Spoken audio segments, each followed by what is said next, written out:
Well, we have a special day today. This is a,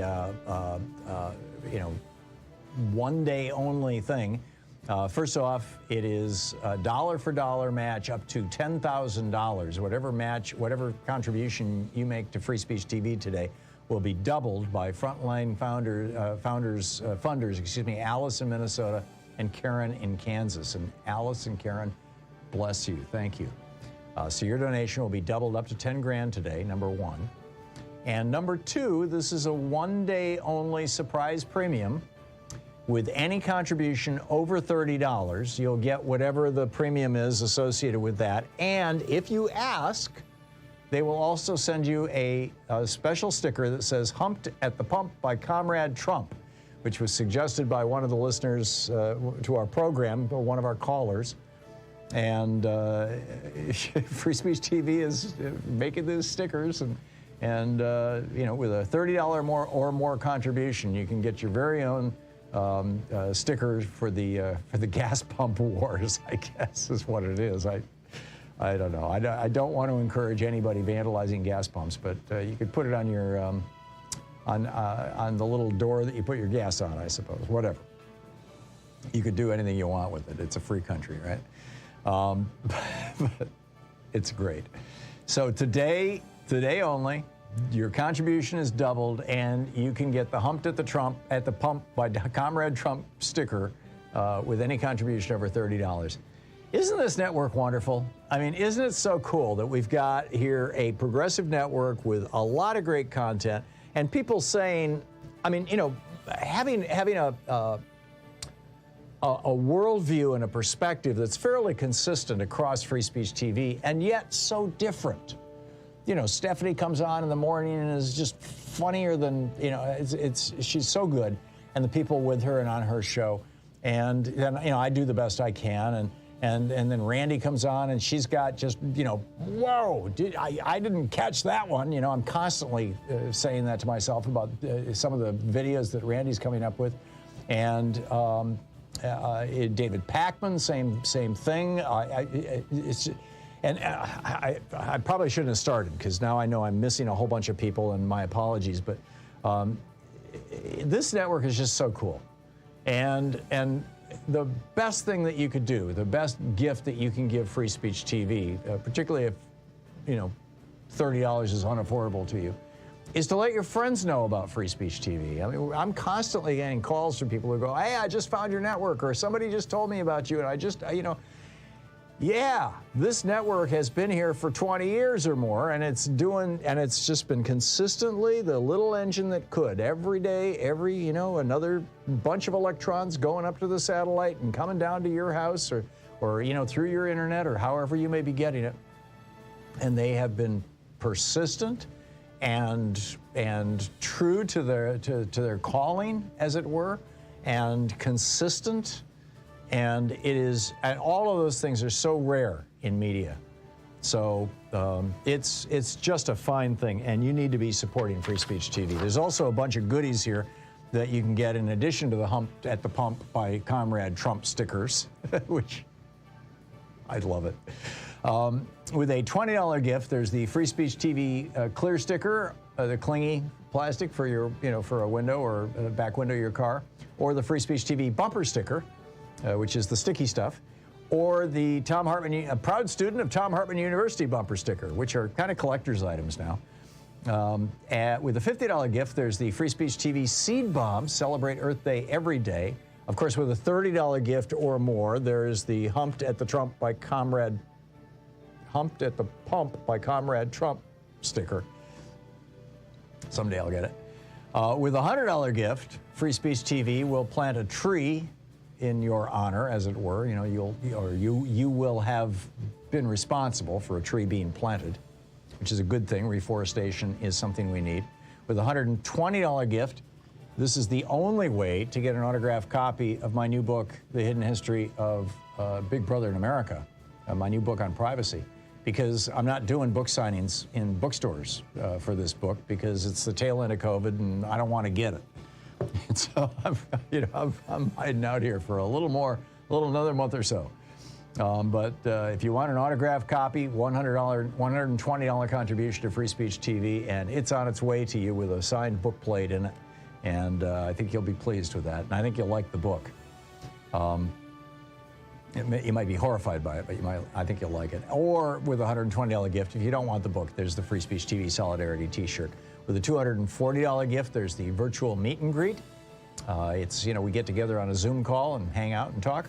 And with a $1,000 gift, there's the in-person meet and greet. But let me emphasize one more time, up to $10,000, whatever you give will be doubled dollar for dollar by frontline funders Alice in Minnesota and Karen in Kansas.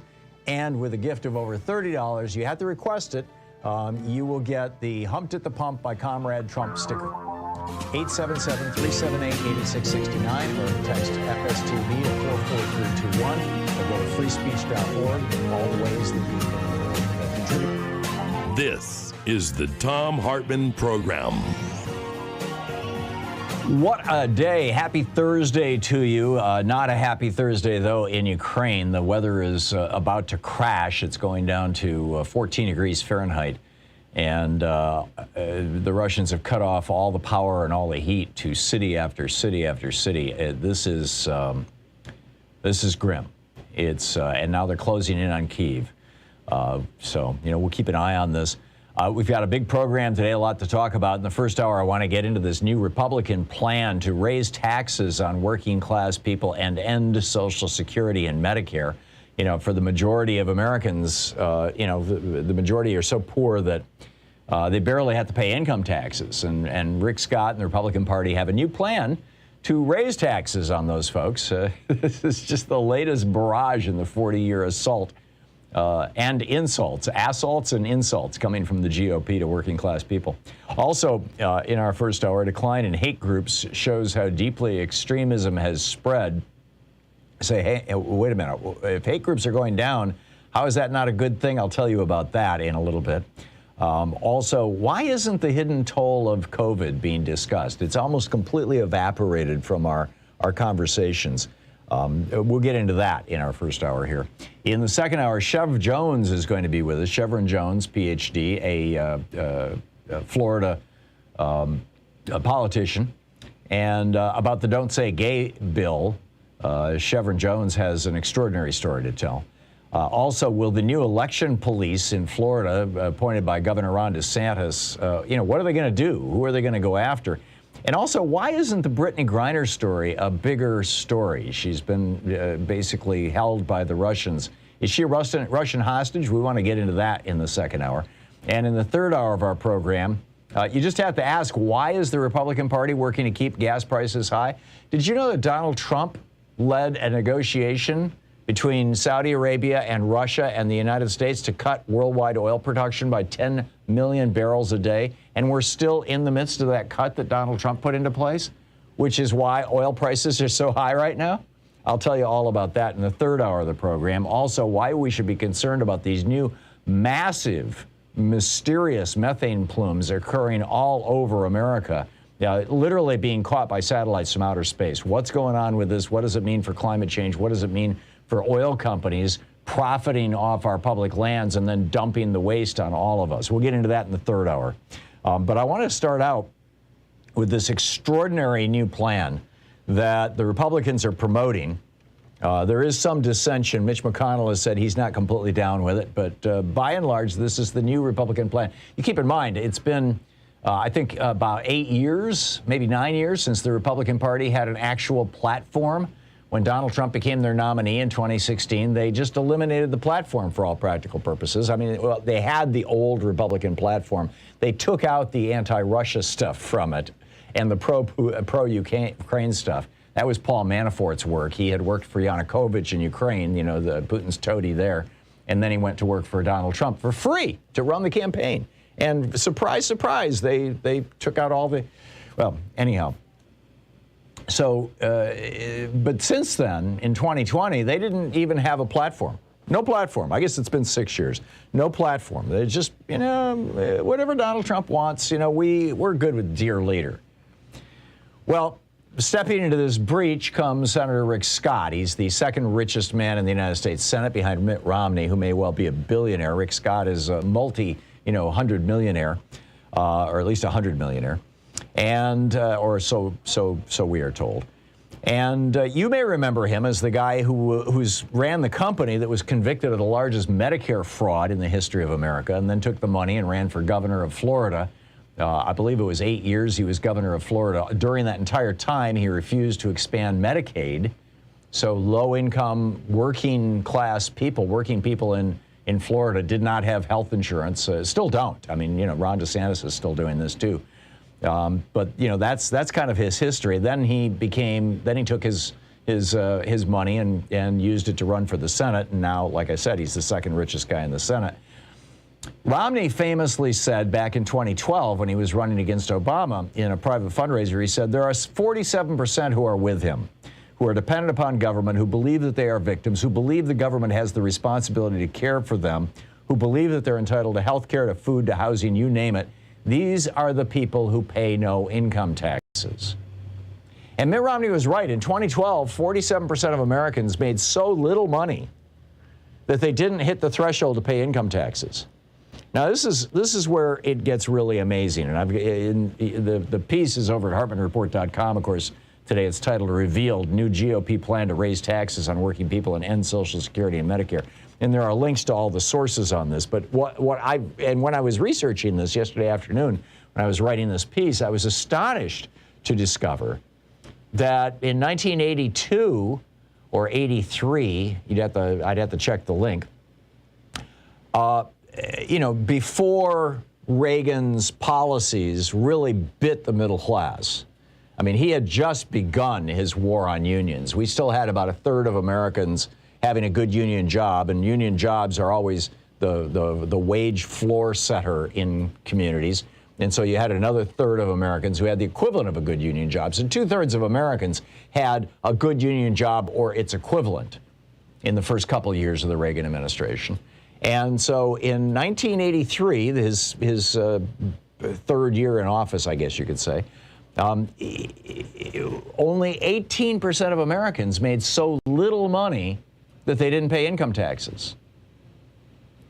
Reagan then flattened wages. We've seen wages completely flat for the last 40 years, and as a result of that, inflation has gone along. As a result of that, what you could do with one wage earner in 1980 now takes two wage earners to maintain that same standard of living. In other words, household income has remained steady since the Reagan Revolution. And what's so weird is if you search for this information on using search engines, you'll find almost nothing but household income. It's really, really hard to find the individual income numbers, but individual incomes have gone down, particularly in the face of inflation. And the consequence of this is that 18% of Americans made so little money that they needed to pay income taxes in 1983.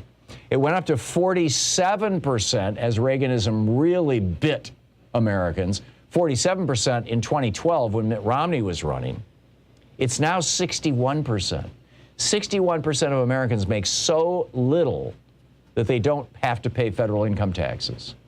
Now, Rick Scott wants to fix that. Now, you would think the rational way to fix that would be to reverse 42 years of Reaganism and say, you know, we're going to go back to having unions and good union jobs. But the Republicans hate that. You would think that, you know, if you want more people to pay income taxes, make sure that they get better pay, because once they pop up above the standard deduction, they have to start paying taxes. But no, Republicans call that wage inflation, and they hate that. They don't like that at all. Alan Greenspan, back in 1997, told the Wall Street Journal, you know, that his principal job was to maintain a certain minimum necessary level of worker insecurity. Right. So what's their plan? To get that 61% of Americans who don't pay income taxes to pay income taxes? Is it to raise their wages? No. It's to put a new tax bracket in for poor people. Yes, Rick Scott and the Republicans want everybody to pay taxes. In addition to that, he is proposing that the IRS cut their workforce in half. Now, even today, you know, because Trump laid off about 20% of the IRS workforce or gave them early retirement. And as a consequence, the IRS has basically stopped auditing the returns of very wealthy people because they're so complex, they take so long, they just don't have the workforce for it. Rick Scott, who's worth, you know, millions and millions of dollars, tens of millions, maybe hundreds of millions of dollars, he wants to cut 50% of the IRS workforce, obviously, so that they'll stop auditing rich people altogether. He also wants to put a provision in the law that will sunset all federal programs after 5 years, including Social Security and Medicare. Let that sink in. No more Social Security, no more Medicare. I mean, he's got this 11-point plan. There's a link to it in my article, to his actual plan. And I mean, it's just breathtaking. Raising taxes on 60% of American voters. And, yeah, I mean, you know, I get it that the billionaires like Rupert Murdoch, this is now all over Fox News, by the way. Rick Scott has shown up over 30 times on Fox News in prime time. Not all of them in prime time, but many of them in prime time. And he is just hawking this. Sean Hannity said, I want to applaud you. I'd like to see the House and Senate come together on these issues, make these promises to the American people, get elected, and then fulfill these promises. Right. Vote for Republicans. They want to raise your taxes. This is the Thom Hartmann Program. And they've got a plan to end Social Security and Medicare in just 5 years. How's that going to fly?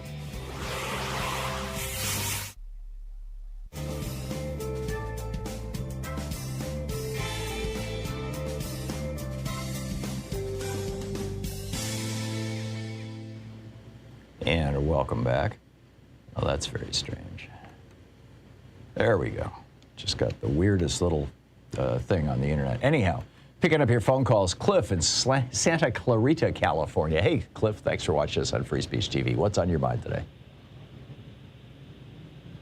Cliff? I am not hearing Cliff. Let's try Manny in Redding, California. Manny, can you hear me? Yes. Okay, great. So it's not on our end. So what's up, Manny? Well, my wife is from Yemen, and we've been trying to get the latest news from Yemen, and all we get is Ukraine. Well, can you tell me what's going on? Well, as far as I know, the Saudis are still bombing and blockading Yemen. I mean, do you know something I don't? In the news? How come it's not in the internet? It's not anywhere. The latest I can get is from 1 month ago. Yeah. I can't speak for the news organizations, Manny. My guess is that they don't have reporters in Yemen. It's a tragedy. In fact, it's a crime, you know, what's going on there. It was greenlit by Donald Trump with the Saudis. The Biden administration has chastised them, but they haven't stopped them. It's increasingly, obvious that it's going to be very, very difficult to stop the Saudis in anything that they want to do. They've got the world by the throat, oil-wise. But Manny, I'm very sorry to hear that you have family there, and I wish them the very best. I hope that this situation can resolve itself, and do so soon. Let's try Cliff in Santa Clarita again. Hey, Cliff, can you hear me this time?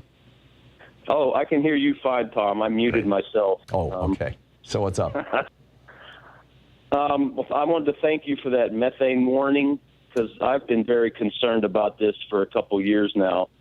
Yeah, we're going to get into that in the third hour of the show. It's a big deal. I mean, it's amazing. Methane is 80 times more potent a greenhouse gas than carbon dioxide.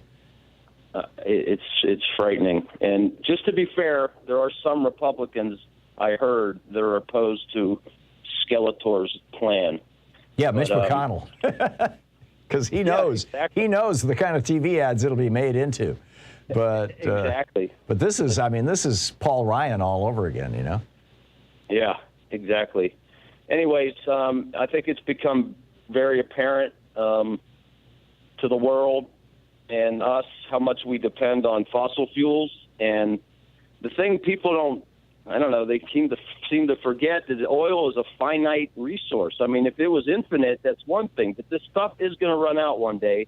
Yeah. And we need to transition to renewables much more aggressively.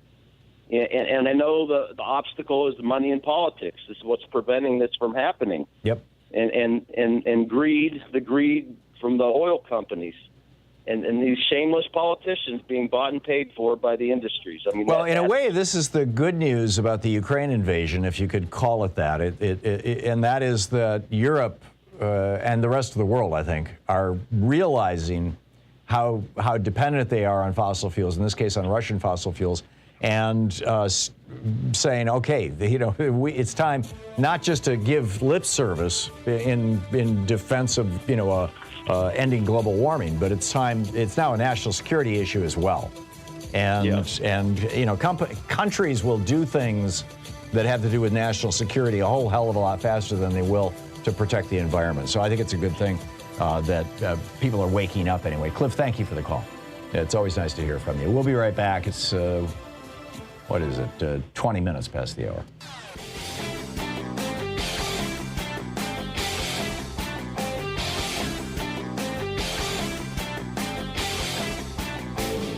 Share the Thom Hartmann program with your friends. We're available on SiriusXM, Free Speech TV, Pacifica, commercial stations nationwide, YouTube, Twitter, Facebook, on the Thom Hartmann app, and you can even tell your smart speaker to listen to the Thom Hartmann program. Hey, remember Andrew Wheeler? He was this coal lobbyist that Donald Trump plucked out of obscurity and put in charge of our nation's Environmental Protection Agency. He was the EPA administrator. He's the guy who said there was this new pesticide they wanted to bring to market. It causes permanent brain damage in children. He said, that's fine. Put it in the food supply. He's the guy who raised the levels of mercury and radiation to which children can be exposed. He's the guy who closed down the EPA's Office on Children's Health. He's the guy who shut down the EPA's office that provides scientific advice to Congress. He's the guy who stopped enforcing the Clean Water Rule so that the polluters could have a field day. He's the guy who told the oil and gas companies, hey, we're no problem on methane. We're no longer going to enforce the legal limits. And of course, he's the guy who ditched the rule that required cleaning up toxic coal ash. He is now the Secretary of Natural Resources for the state of Virginia. And he's got that job because Virginia just elected a Republican governor. There's a video about it over at thomhartmann.com. Check it out.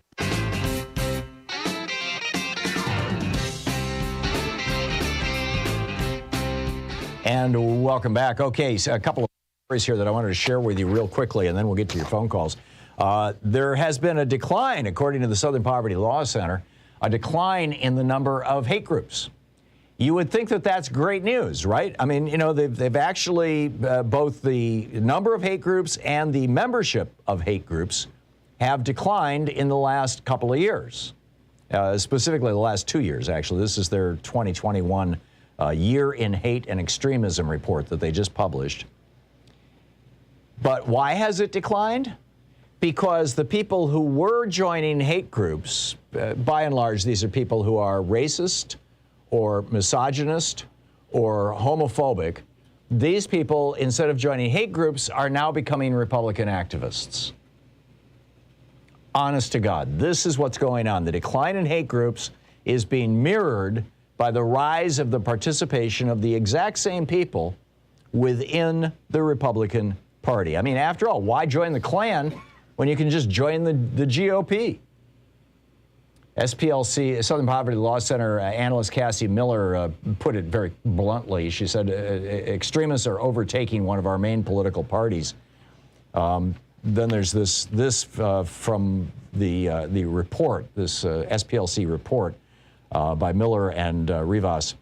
Many Republicans in the moneyed network of ally groups have exploited the big lie of the stolen election of 2020 to enact a number of, an historic number of voter suppression bills that disproportionately disenfranchise voters of color and people in poverty. They've rallied their base against inclusive and anti-racist education, introduced a slew of bills that would allow discrimination against transgender people and gut the teaching of black history. Their attempts to ban books are on the rise. This is all coming out of the Republican Party. This is not the Klan. This is the GOP. Republican members of Congress have worked together with open white nationalists and promoted the racist Great Replacement conspiracy theory. You will recall Tucker Carlson has talked about it several times on his program on Fox So-Called News. That's the theory that motivated Tim McVeigh to blow up the Oklahoma building, the Oklahoma Federal Building back in the 90s, and is still animating hate and violence in the United States. The Republican Party itself, they note, has welcomed over 100 extremist candidates in the election this fall so far. You got Congressman Paul Gosar's bizarre anime video in which he's fantasizing about murdering Alexandria Ocasio-Cortez and Joe Biden. You got Wendy Rogers' speech to the white nationalist group in which she said that they need a newly built set of gallows for Democrats and liberals. So, hey, hate groups? We don't need no stinking hate groups. We've got the GOP. The other point I wanted to make, and the other story I wanted to share with you very quickly, is we're 28 months out into the pandemic, like the old movie 28 Days. A great by Biblioteach, a great diary about this over at Daily Kos. Hospitals right now, the BA2 variant is starting to spread around the world very rapidly. And both Asian and European hospitals are now seeing a fourth wave. They're starting to see a spike in hospitalizations. It's the Omicron BA2 variant, which has apparently 10 times the viral load of normal Omicron, which itself is 10 times the viral load of Delta. So those cases are starting to spike again, which, you know, typically we follow Europe by a couple of months. And that is predicting another surge here in April or May. The study out of Qatar also predicting that. And then there's this issue of long COVID. Nobody seems to be talking about this. And long COVID, I mean, you know, they're talking about the worker shortage. How many of these workers are not showing up because they've got long COVID? It appears that as many as 10% of people who have had COVID will have long COVID, and many of them are disabled by it. It's causing kidney damage and disease. It's causing fatty liver damage and disease. It's causing lung damage, obviously. This is the one that we've all known about all along. It seems to be causing type 2 diabetes. It's causing damage to the pancreas. It causes, you know, a type of chronic fatigue that makes it difficult for people to work. We are on the verge of an explosion, I think, in disability claims and insurance claims. And it just does not seem to be in the media. Nobody seems to be paying attention to this. Like, okay, we've done this for 2 years. We don't want to talk about it anymore. I think we need to talk about it. We need to acknowledge this. We need to see what's coming. And we need to figure out a way to help these people, particularly those who have been left behind in the Republican states that have not expanded Medicaid and thus have no access. Low-income people have no access to health insurance. You're listening to the Thom Hartmann Program. Call 202-808-9925. So those are my rants for the first hour. I'll be back with your calls on the other side of this break. Stick around.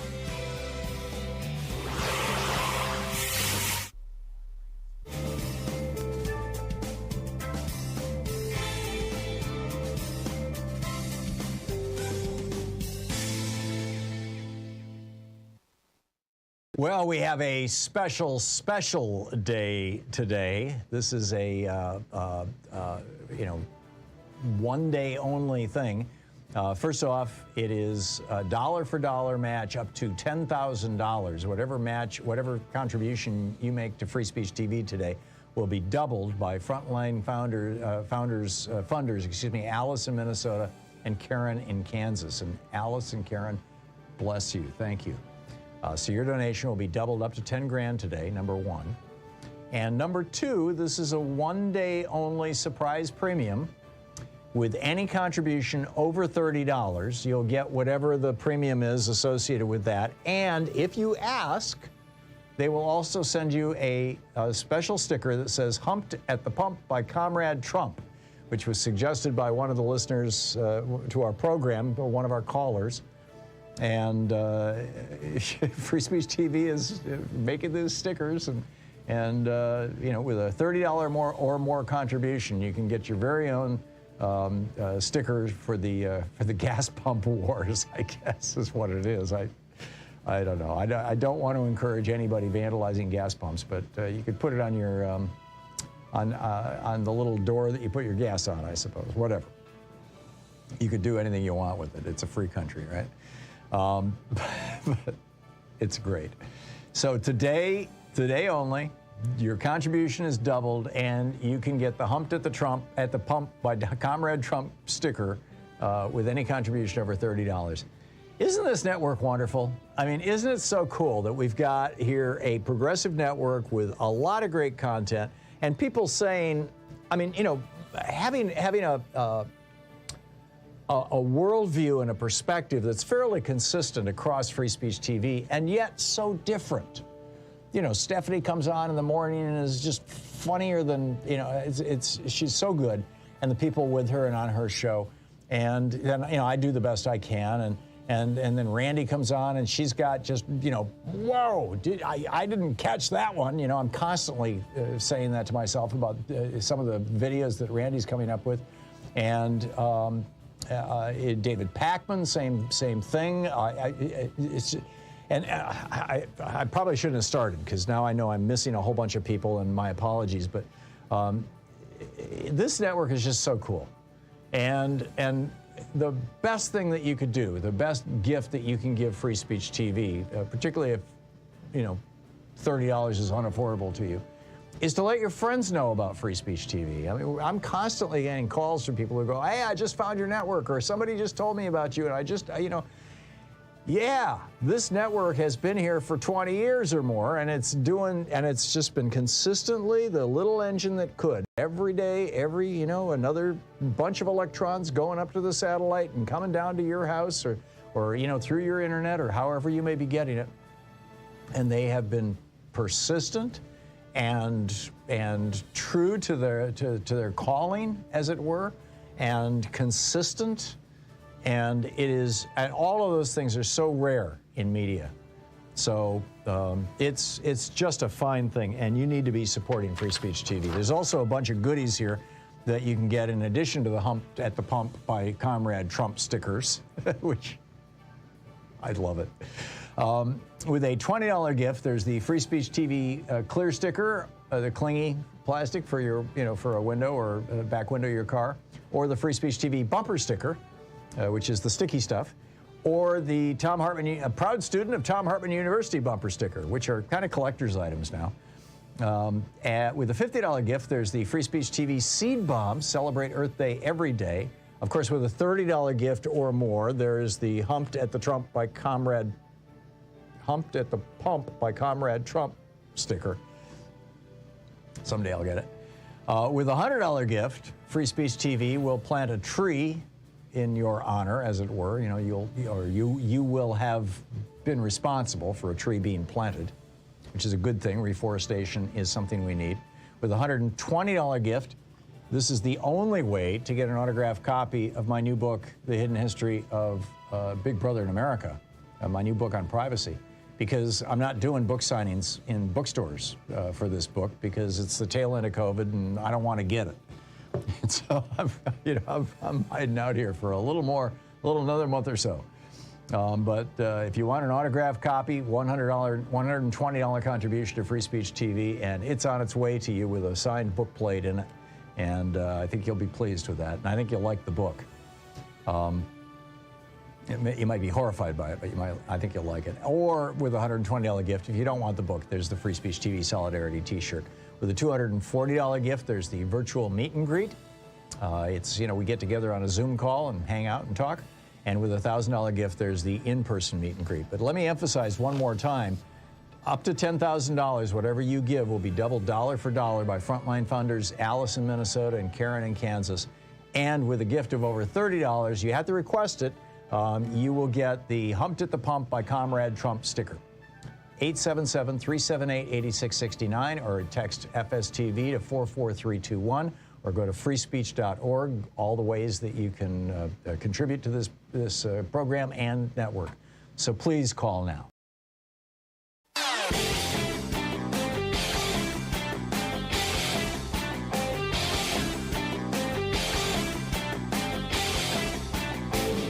Hey, I've got a new book out. It's called The Hidden History of Big Brother in America, How the Death of Privacy and the Rise of Surveillance Threaten Us and Our Democracy. Available wherever you find fine books. And speaking of that book, I'm only doing two book signing events. I did the first day before yesterday here for Powell's Books in Portland. And the second one will be tonight at 6 o'clock Pacific time, 9 o'clock Eastern time. And it is over at townhallseattle.org, and you have to sign up for it because it's a Zoom thing, but it's going to be a lot of fun, and I think you'll find it very, very interesting if you want to get a Cliff Notes version of the book itself. I'll give an overview of the entire book and the details in it, so you don't have to buy the book. You can just come to the event. Anyhow, that's happening tonight. Also, one other quick thing. Just in the last hour or so, the director of the Central Intelligence Agency, Mr. Burns, what's his first name? William. That's right, William Burns, was testifying before the Senate Intelligence Committee. And I think this is quite interesting, and therefore I wanted to share it with you. He said that he believes that China, for 4 reasons, China has been taken aback by what's going on in Ukraine, and this may be problematic. Although he doesn't think that this is going to break the Russian-Chinese alliance or relationship, going forward it'll be problematic for them.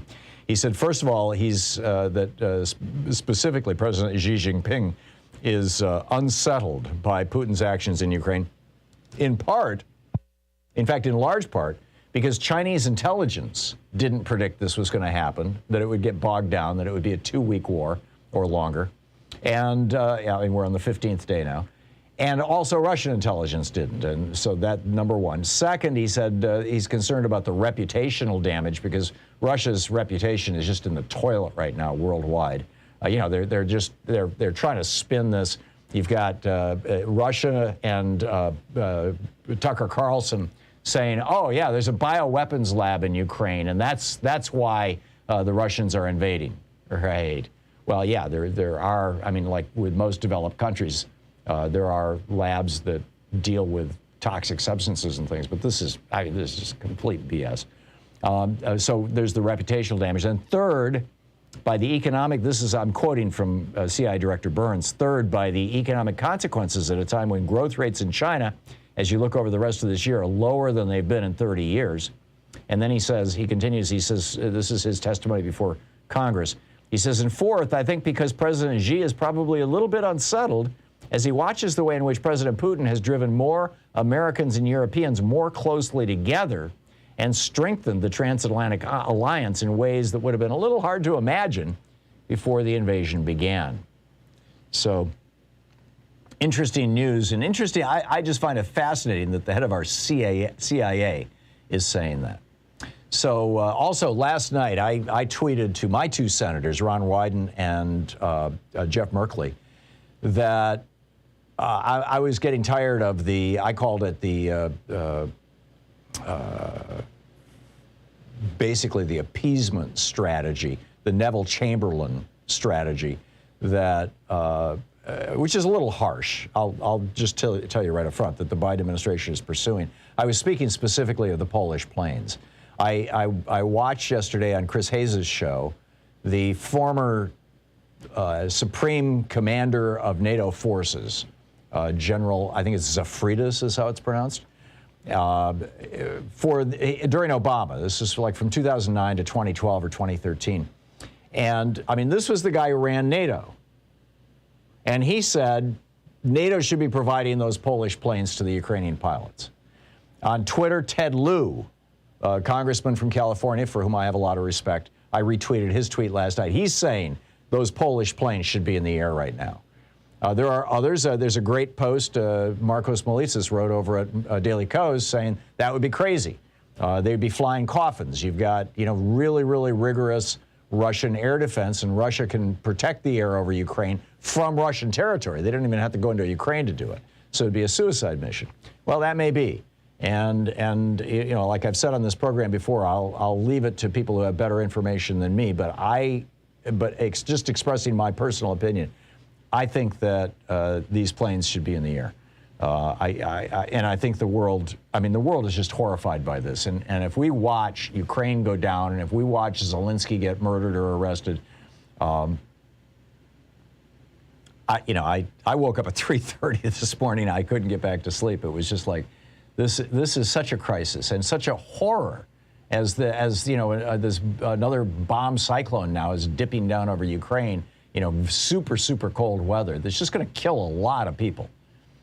Anyhow, Brian in Sequim, Washington. Hey, Brian, what's on your mind today? Hey, I totally agree. Those jets should be flying in the air. I don't understand all of this dissembling regarding how difficult it would be, the logistics.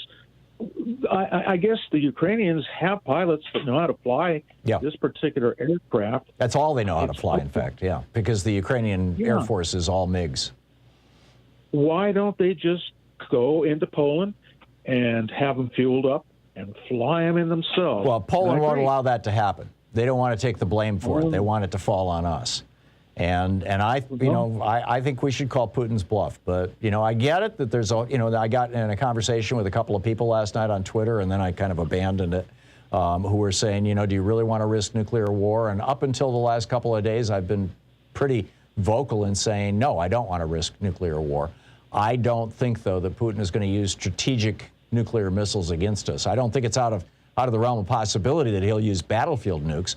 Or, you've got the State Department now warning that he's setting up a false flag operation as an excuse to use chemical weapons, which he has used in Syria and he used in Grozny.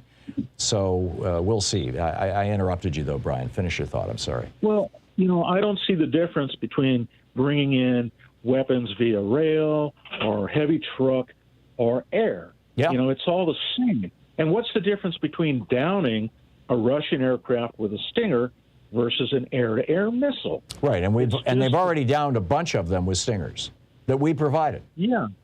So, yeah. And what's the justification to say that this is going to further antagonize Putin? It does not make any sense. I don't know. You can't really say that the people who are in command at NATO are cowardly, but they're not listening. I watched this interview with Zelensky this morning. This is a drowning man. Yeah. You would reach over and give him a hand to get up onto shore. You would think. And that is exactly what we need to do. You would think. I agree. Brian, thank you for the call. Pat in Waterloo, Iowa. Hey, Pat, what's on your mind? Yeah, Mr. Hartmann, I just wanted to tell you thank you. You've got a great program, very progressive, and I listen to it as often as I can. But my question is, watching this is absolutely sickening, and I just don't know why the United States is not or does not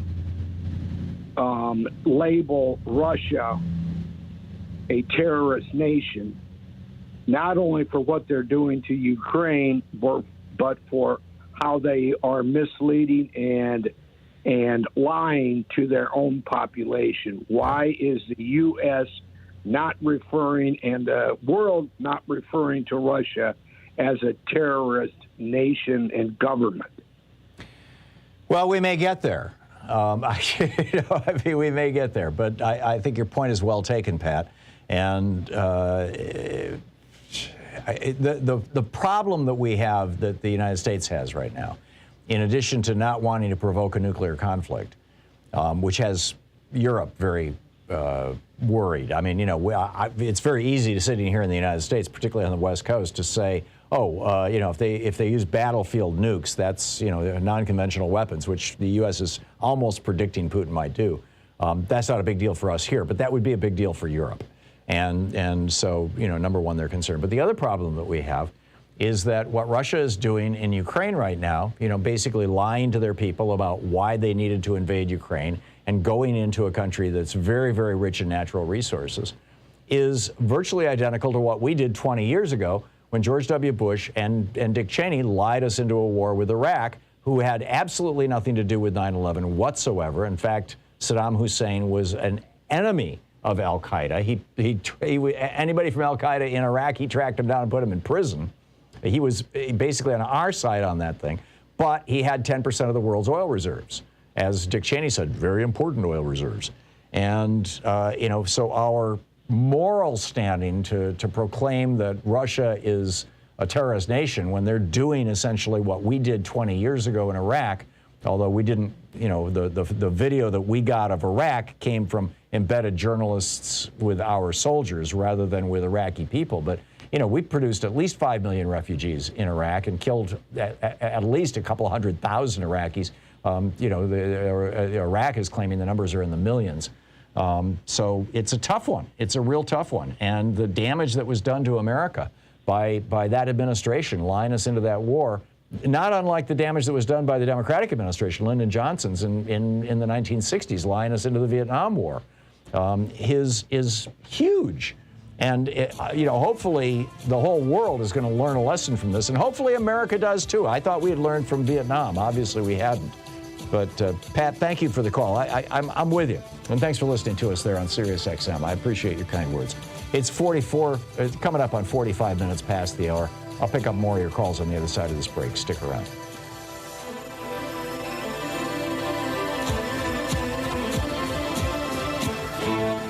You're listening to Thom Hartmann. Visit thomhartmann.com for audio and video archives. Occupying the media 3 hours a day, 5 days a week, right here. Thom Hartmann with you.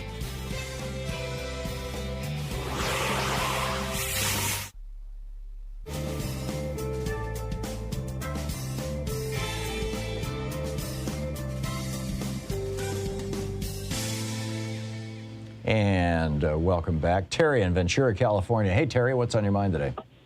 Hi, Tom. Thank you. Tom, 1 week from now, I'm going to be in Washington, D.C. on a conference, okay? Today, Ted Cruz is running around in the Beltway with the big truckers honking his horns and making a nuisance of himself, okay? You're kidding. Seriously? It was in this morning's news. Oh, my God. I don't guess he gets to drive, but he'll be sitting in the passenger seat. It doesn't get more pathetic than that, Terry. It really doesn't. I mean, that is so... I had the co-founder of that trucker movement on this program, and it was like, what are you protesting? Oh, he has a book coming out, paraphrasing the title, They Aim to Kill Us, okay? That's his book. I think we know what it's about. I remember I'm very persuaded by Malcolm Nance. In 2016, he talked about all of these gunslingers showing up at polling stations and intimidating voters. We know where that would be, probably black districts. And Malcolm Nance says, should I get a headwind of this, I will be there to counter-protest these people, okay? Because they are aimed to attack our freedoms, okay? My point, are these truckers, when I am in Washington, D.C., going, I've had these anti-masker confrontations like in Trader Joe's. I have very limited patience for their stupidity, okay? Mm-hmm. My point, I believe if this is a Munich 1929 moment, I know a lot of them are gun nut crazy, and we have to be careful. But if you don't counter-protest the protesters, they think they're the only voice in town. Speaking of Trump at the pump, I think I will have my sign counter-protesting these protesters. Nation magazine last week had a comic strip that said two astronauts were floating above the planet Earth, and one said to the other, "I am tired of these helmet mandates." So they reached for their helmets. Okay. That will be my. Well, they used to complain about seatbelt mandates. I remember in the 70s in Michigan when there were when they were trying to put the seatbelt law into effect, people driving around without seatbelts defying the police to stop them. I mean, literally convoys. I mean, I don't know if you're old enough to remember this, Terry, but it was a big deal. And it was the same. It was the same wackadoodle Republicans who were all upset about seatbelt mandates. It's the new tyranny. So Right. you know, my take on it, Terry, is they're best ignored. I think it's a clown show. Right. So if they ruin my stay in Washington D.C. and their trucks are everywhere with the horn honking, if you lived in that area, you would take it passively, Tom? It's not taking it passively. I don't think that they're just driving in circles on the beltway, you know, around the city at 45 miles an hour at the minimum speed. So they're slowing traffic down a little. That's about all they're doing. And I hope so. I don't think that you're going to have a problem there. It's like I said, it's a clown show. They're just out saying, notice me, notice me. And they're complaining about the price of gasoline by burning mind-boggling amounts of gasoline. It's really, really pathetic. Terry, I got to run, but thank you for the call. Good luck on your trip. I hope it works out well. Thank you, Tom. Okay, good talking to you. We'll be right back. It's 49 minutes past the hour. I'll be back with you in 60 seconds. Stick around.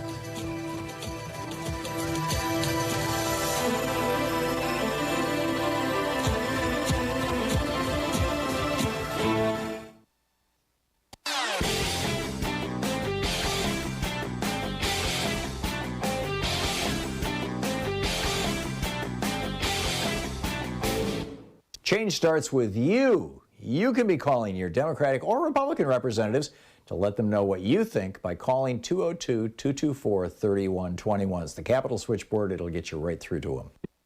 The New York Times has put together just an amazing graphic where they took all the record temperatures from last year, from 2021, and put the red ones being hot and blue ones being cold, put them as little dots on a map of the United States.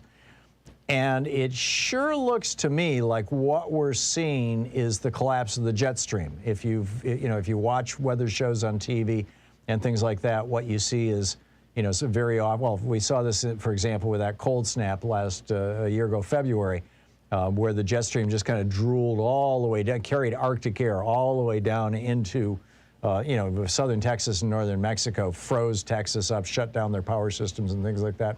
And it's blocking the movement of air here in the Pacific Northwest, and thus we're getting these massive heat waves. I think that we all need to keep an eye on this. I've got a video about it over at thomhartmann.com. You can check it out there.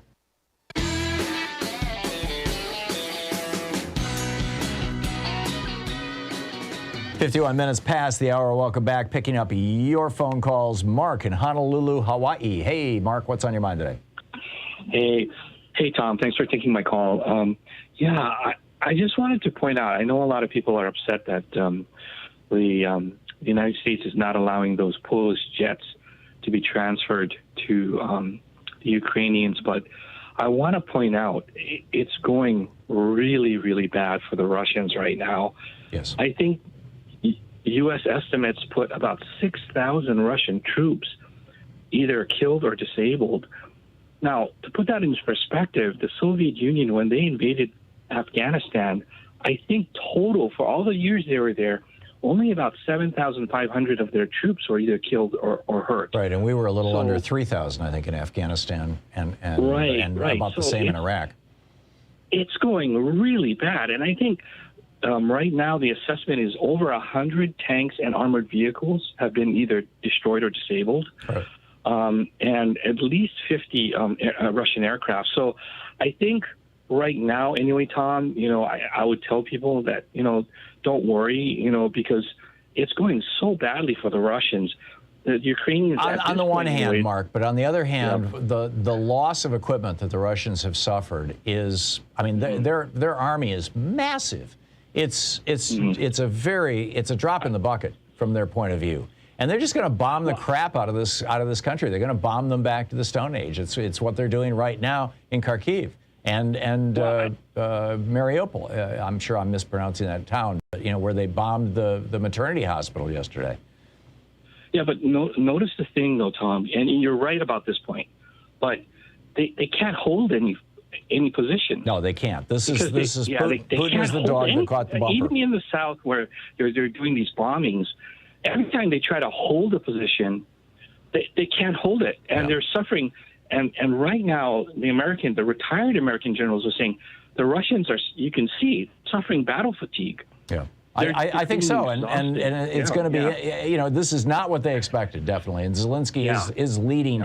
He's going to be the George Washington of Ukraine, whether he survives or not. He's going to be remembered as the Churchill, as the great hero of the war. Mark, thank you for the call. Willie, in Albany, Georgia. Hey, Willie, what's on your mind today? Hi, Mr. Hartman. Hey. First of all, thank you for your great clarity when you speak. And I accidentally stumbled onto you, so very quickly, I have several points, and I hope you can address them. I know you can. We ask our callers to stay to one topic, if you don't mind, Willie. It's disrespectful of others who want to get in and talk. So, accept it. I'm your age, and I remember going back to the 70s when we had the Arab oil embargo. Mm-hmm. And I wanted to get your comments on Democratic presidents, starting with like Jimmy Carter, always pushed for renewable fuels as opposed. And if we had started back then, we would be off the fossil fuel. And I wanted to get your comment on that. And you made a statement that we have more oil in this country than we need. So why are prices going up? And that's it. Right. Okay. Thank you, Willie. Yeah, prices are going up because the oil companies and the refineries and the retailers know that they can raise prices. It's just they're monopolies in the United States. The five largest oil companies in the United States last year showed the biggest profits in their history. I mean, it's just massive profits. So number one, we've got a problem that has to do with monopoly. Number two, to your comment about Jimmy Carter. Let me just share with you. This is from a speech that Jimmy Carter gave in 1979. And where did it go? I know it's on here. Oh, here it is, right here. This is Jimmy Carter speaking about what he was doing. The energy crisis is real. It is worldwide. It is a clear and present danger to our nation. These are facts, and we simply must face them. What I have to say to you now about energy is simple and vitally important. Point one, I am tonight setting a clear goal for the energy policy of the United States. Beginning this moment, this nation will never use more foreign oil than we did in 1977. Never. And then he continues to talk about solar. Moreover, I will soon submit legislation to Congress calling for the creation of this nation's first solar bank, which will help us achieve the crucial goal of 20% of our energy coming from solar power by the year 2000. Can you imagine, Willie, how different life would be right now and the world would be if by the year 2000, 22 years ago, 20% of all our power came from solar energy? Yes, I do. Yeah, it would be just absolutely amazing. And it is such a crime that, Reagan came in right after Carter, took down Carter's solar panels off the White House, killed Carter's solar initiative, killed Carter's plans to create energy independence in the United States, reestablished the primacy of oil and fossil fuels as the principal energy source for the United States, all because, in large part, he had been brought into office, he'd been swept into office with money from petro-billionaires, who are still funding the GOP. So, Willie, thanks a lot for the call and for pointing that out. I think you're spot on. We'll be back with, in the second hour, here's Chev Jones is going to be with us about the Don't Say Gay bill down in Florida. Florida's first openly out gay member of the Florida legislature. Also, who will the new election police in Florida, appointed by DeSantis, go after? And why isn't Brittany Griner a bigger story? You're listening to Thom Hartmann. These companies support the Thom Hartmann program. They are HelloFresh, the #1 meal kit delivery service. More info at HelloFresh.com, code TOM. The Hidden History of Big Brother in America, how the death of privacy and the rise of surveillance threaten us and our democracy, by Thom Hartmann. More information at all book outlets. Wild Alaskan Company, 100% sustainable wild-caught seafood delivered right to your door. More info at wildalaskancompany.com/Tom. Cozy Earth. Better sleep, better you. More info at CozyEarth.com. Promo code TOM. The latest views and opinions from U.S. politics and other fascinating subjects, too, including cutting-edge science reports at HartmannReport.com. And Dinovite, a whole food supplement for your pet's immune system. More info at Dinovite.com.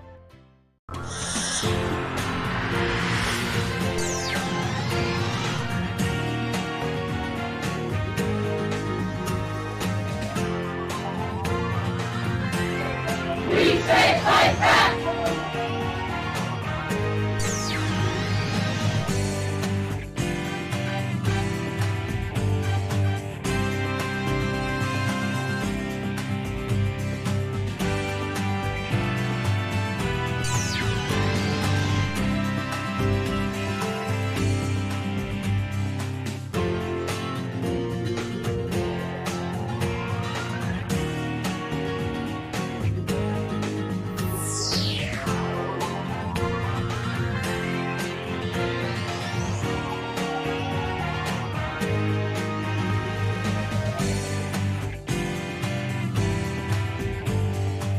Well, we have a special day today. This is a,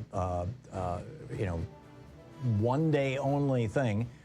First off, it is a dollar for dollar match up to $10,000. Whatever contribution you make to Free Speech TV today will be doubled by frontline funders, Alice in Minnesota and Karen in Kansas. And Alice and Karen, bless you. Thank you. So your donation will be doubled up to 10 grand today, number one. And number two, this is a one-day only surprise premium. With any contribution over $30, you'll get whatever the premium is associated with that. And if you ask, they will also send you a special sticker that says "Humped at the Pump" by Comrade Trump, which was suggested by one of the listeners to our program, or one of our callers. And Free Speech TV is making these stickers, and with a $30 more contribution, you can get your very own stickers for the gas pump wars, I guess is what it is. I don't know. I don't want to encourage anybody vandalizing gas pumps, but you could put it on your on the little door that you put your gas on, I suppose. Whatever. You could do anything you want with it. It's a free country, right? But it's great. So today only, your contribution is doubled, and you can get the "Humped at the Pump" by Comrade Trump sticker with any contribution over $30. Isn't this network wonderful? I mean, isn't it so cool that we've got here a progressive network with a lot of great content, and people saying, I mean, having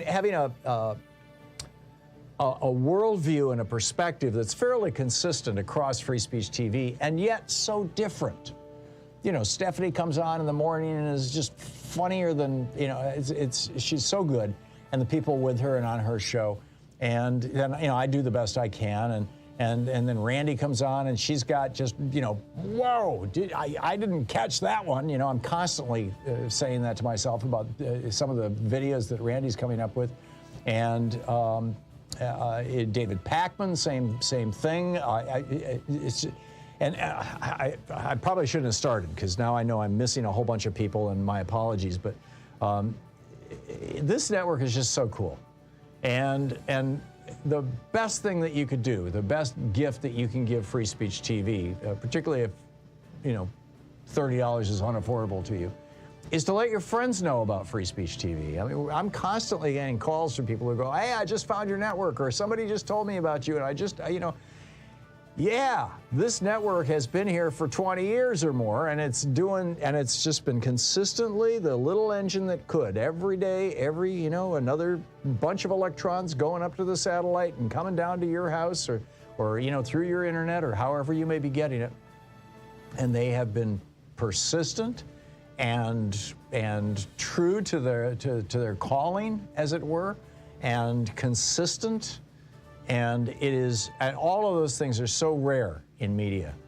So it's just a fine thing, and you need to be supporting Free Speech TV. There's also a bunch of goodies here that you can get in addition to the Hump at the Pump by Comrade Trump stickers, which I love it.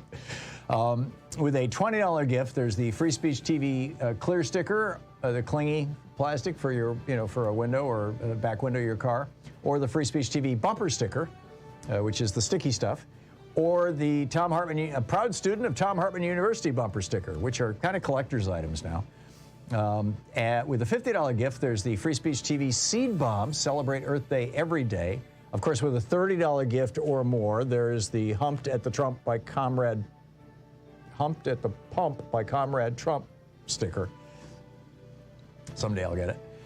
With a $100 gift, Free Speech TV will plant a tree in your honor, as it were. You will have been responsible for a tree being planted, which is a good thing. Reforestation is something we need.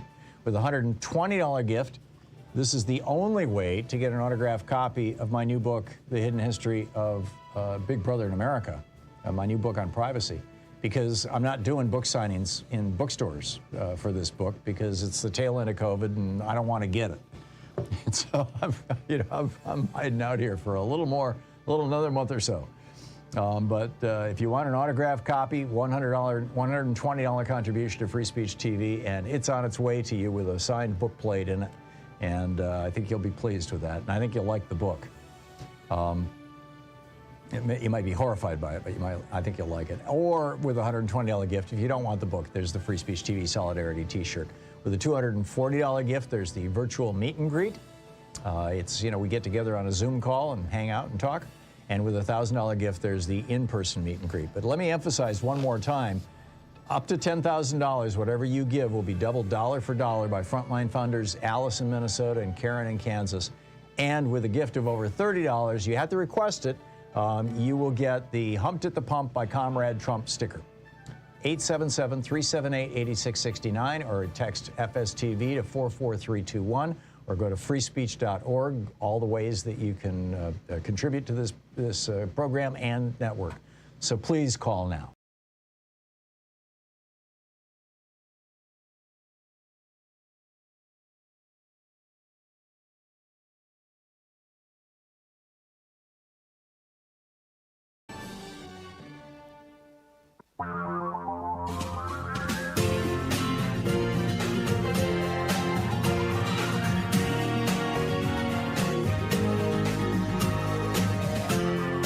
This is the Thom Hartmann Program. Welcome back to the second hour of our program. On the line with us is Florida State Senator Chevron Jones, Ph.D., the executive director of the Florida Reading Corps, former chemistry teacher. Chevron Jones, SHEVRIN Jones.com is his website. Chevron Jones is also his Twitter handle. Senator Jones, welcome to the program. The Don't Say Gay bill has now gone to Governor DeSantis's desk. There's a new one popping up in Georgia that is starting the legislative process. I'm guessing we're going to start seeing these all over the country. You spoke eloquently about this on the floor of the Florida Senate. Welcome to the program, first of all, and tell us your take on this bill and why it's so meaningful to you. Thank you so much, Thom, for having me. It's a pleasure to be with you. So we just passed the Parental Rights and Education bill, also known as the Don't Say Gay bill here in Florida. The one provision that I believe a lot of my colleagues and some members from the other side of the aisle have a problem with is, one, the cause of action that is included within the bill, but also the portion which is in Section 3 that speaks of the discouraging of conversations with students about sexual orientation and gender identity, which is where the Don't Say Gay portion has come from. I do want to make sure that people understand that nowhere do we agree that a child in kindergarten, first, second, or third grade should be taught about sexuality or sex at all. And so I want to debunk that myth that people are spewing. The one thing that we are speaking of is the or age appropriate in Section 3 of the bill, to where we know that that is a problem because we did not define what or age appropriate mean, although amendments were filed to deal with and define what age appropriate means. It was not taken by my Republican colleagues. It was your amendment, in fact, was it not? It was. It was absolutely my amendment because often we will file amendments just to make a point or to message the bill differently, but this wasn't the case. I filed one amendment for that very purpose. I filed one amendment to make it clear that our goal is, if your goal is to do what you say you want the bill to do, then accept this amendment to where you ban any conversation based off of sexual orientation, sexual identity, or gender identity or anything. But it wasn't accepted because that's not just what the bill was about. And as a matter of fact, the bill sponsor, he let the cat out of the bag in his debate to make it clear what this bill was about, because he was asked by Senator Polsky. And I quote, he said that schools are trying to social engineer children into becoming gay. And there's this trend that's constantly happening to make kids think that they are celebrities. That was his words. So I think that we know exactly what the bill intentions are, and they can't say anything less because the bill sponsor himself said what it is. Right. And, the years of school, not necessarily those very first years, but I remember being 7, 8 years old and having a crush on Linda Moret, another girl in my class. I kind of knew that I was straight. I mean, I didn't put it in that frame because it just didn't occur to me to. But, when I was 7 years old, I mean, this is not something that, some great agonizing decision that you go through or whatever. I mean, many of us experimented with other things through our teenage years, but this is who we are, and you as the first, I believe you're the first openly out gay member of the Florida Senate. I am. This has got to be really personal for you. You want to speak to that? Yeah, the personal part of it was that there were children who were here in the building all week. As a matter of fact, for the past 2 weeks, who were coming to share their experiences along with their parents, along with their friends. And that's who I was thinking about, because I was thinking about the young Chevron who did not have that outlet, who did not have a supportive person to share this with. Although I came from a very, very, very loving household, my parents are, my dad is a pastor, and I just was raised in a very Christian household. And so this wasn't a conversation that I knew I could not go to my parents about.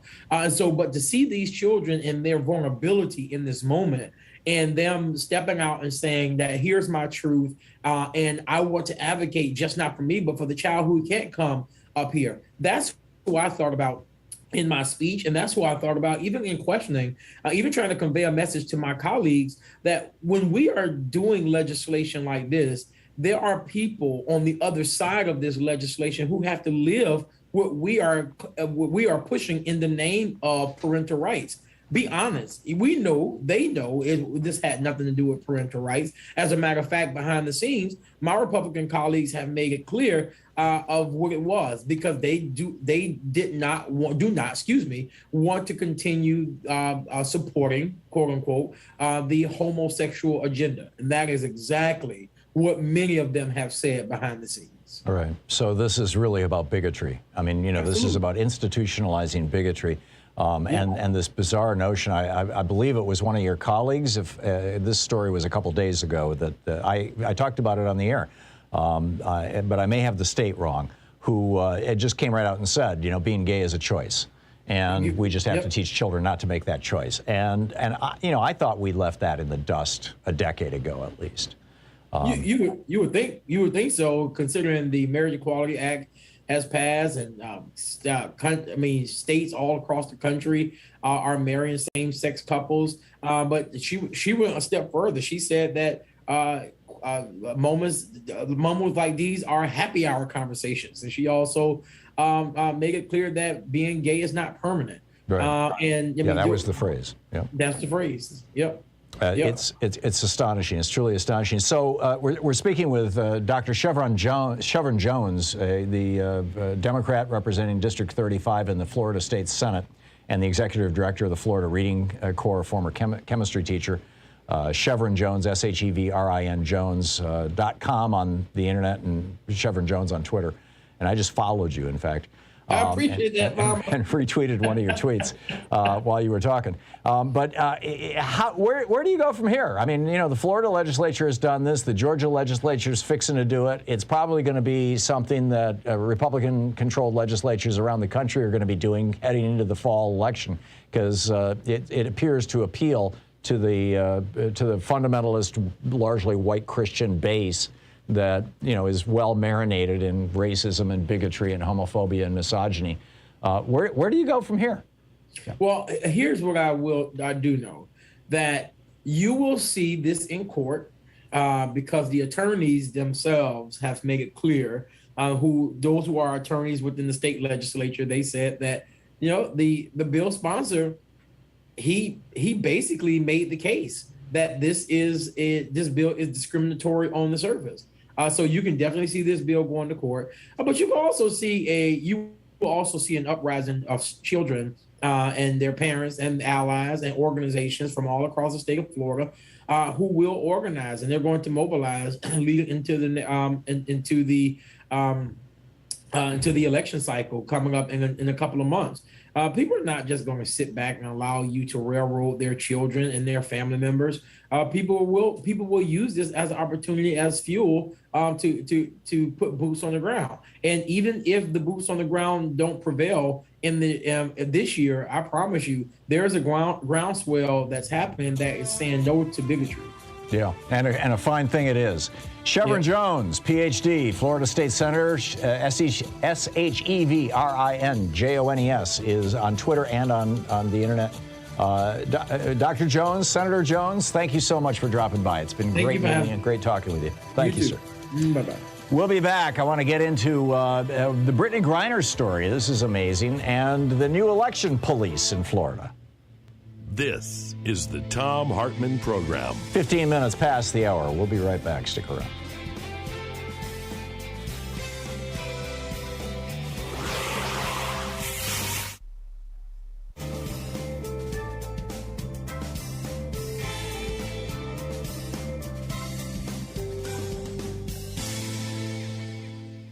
And welcome back. Let's see here. Charles in Santa Monica. It says you disagree with me, so you go to the front of the line. What are you disagreeing about? Well, I do. It's a quick way to jump the line. we can't agree on everything all the time, can we? But no, but in this instance, it's a rather significant thing. If you go back to the Bucharest Declaration. You mean the Budapest Memorandum? Budapest Memorandum, yeah. As Chris Hedges writes over at Counterpunch, our own diplomatic people in Russia warned us that what they were contemplating saying in that agreement would be a red line that would cause war. And have you read the agreement, Charles? Oh yeah, I can quote it to you if you want. Well, no, I published it on Monday or Tuesday. Yeah, in section 23 it says we welcome Georgia and the Ukraine into NATO. There is no section 23 to the Budapest Memorandum. It's only 2 pages long. It's got 5 points. Well, you're looking at a different one online than I did, I guess. I'm looking at the one, and I published it over at Hartmann Report, along with a whole article about, can the Budapest Memorandum. Basically, the problem is, it said that Russia, the United Kingdom, and the United States, this is an agreement between 3 countries, and it was an exchange for Ukraine, which at that point in time was the 3rd largest nuclear power in the world. They had over 1,000 of these nuclear weapons. I might be wrong on my numbers, but my recollection is it was 1,900 nuclear weapons, and including SS-19s and SS-20s, SS-22s, which are nuclear weapons on missiles that could strike the United States.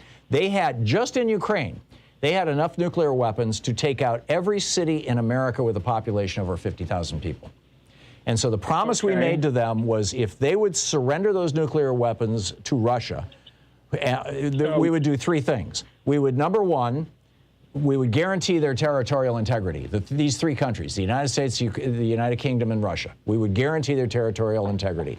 Number two, we would give them $3 billion to pay for the cost of digging these nukes out of these silos and handing them over to the Russians. And number three, the Russians, because they had built all these nuclear power plants, 15 nuclear power plants in Ukraine, the Russians, or 16 actually, including Chernobyl, the Russians would take some of that nuclear material from these missiles, which were going to be disabled, and turn it into nuclear fuel and give it back to Ukraine so that they would have free electricity for the next 20 years. We all did these things. We're talking about two different documents. Apparently. I'm looking at the Bucharest Summit Declaration, which is dated when? April 3rd, 2008. Okay, that's more recent. And Section 23 says, Section 23 says NATO welcomes Ukraine and Georgia's Euro-Atlantic aspirations for membership in NATO, blah, blah, blah. And prior to this, back in February, which Chris Hedges quotes from a diplomatic cable that was released in WikiLeaks, it says, not only, this is our own diplomats, which was sent to the Joint Chiefs of Staff, the NSC, the Secretary of Defense, Secretary of State, and all the NATO European Union Cooperative. Not only does Russia perceive encirclement by NATO in efforts to undermine Russia's influence in the region, but it also fears unpredictable and uncontrolled consequences. I get that. And Charles, I'm sorry, we're out of time, but thank you for the call. I'll have to look it up. We'll be right back. It's 19 minutes past the hour.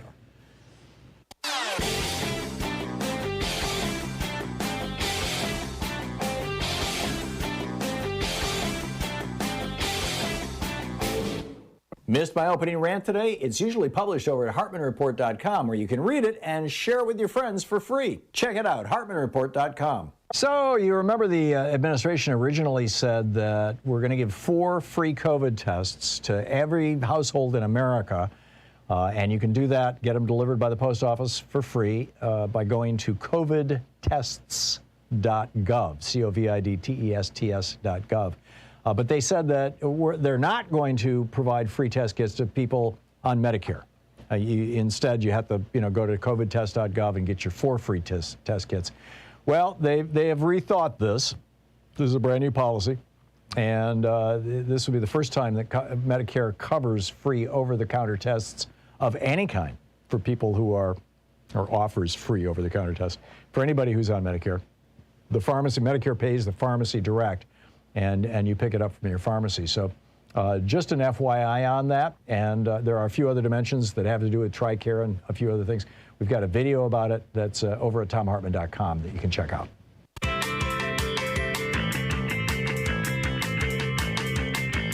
And welcome back. So the Florida House has now passed this bill. It first passed the Senate, now it's going to the governor of Florida. This is a brand new piece of legislation.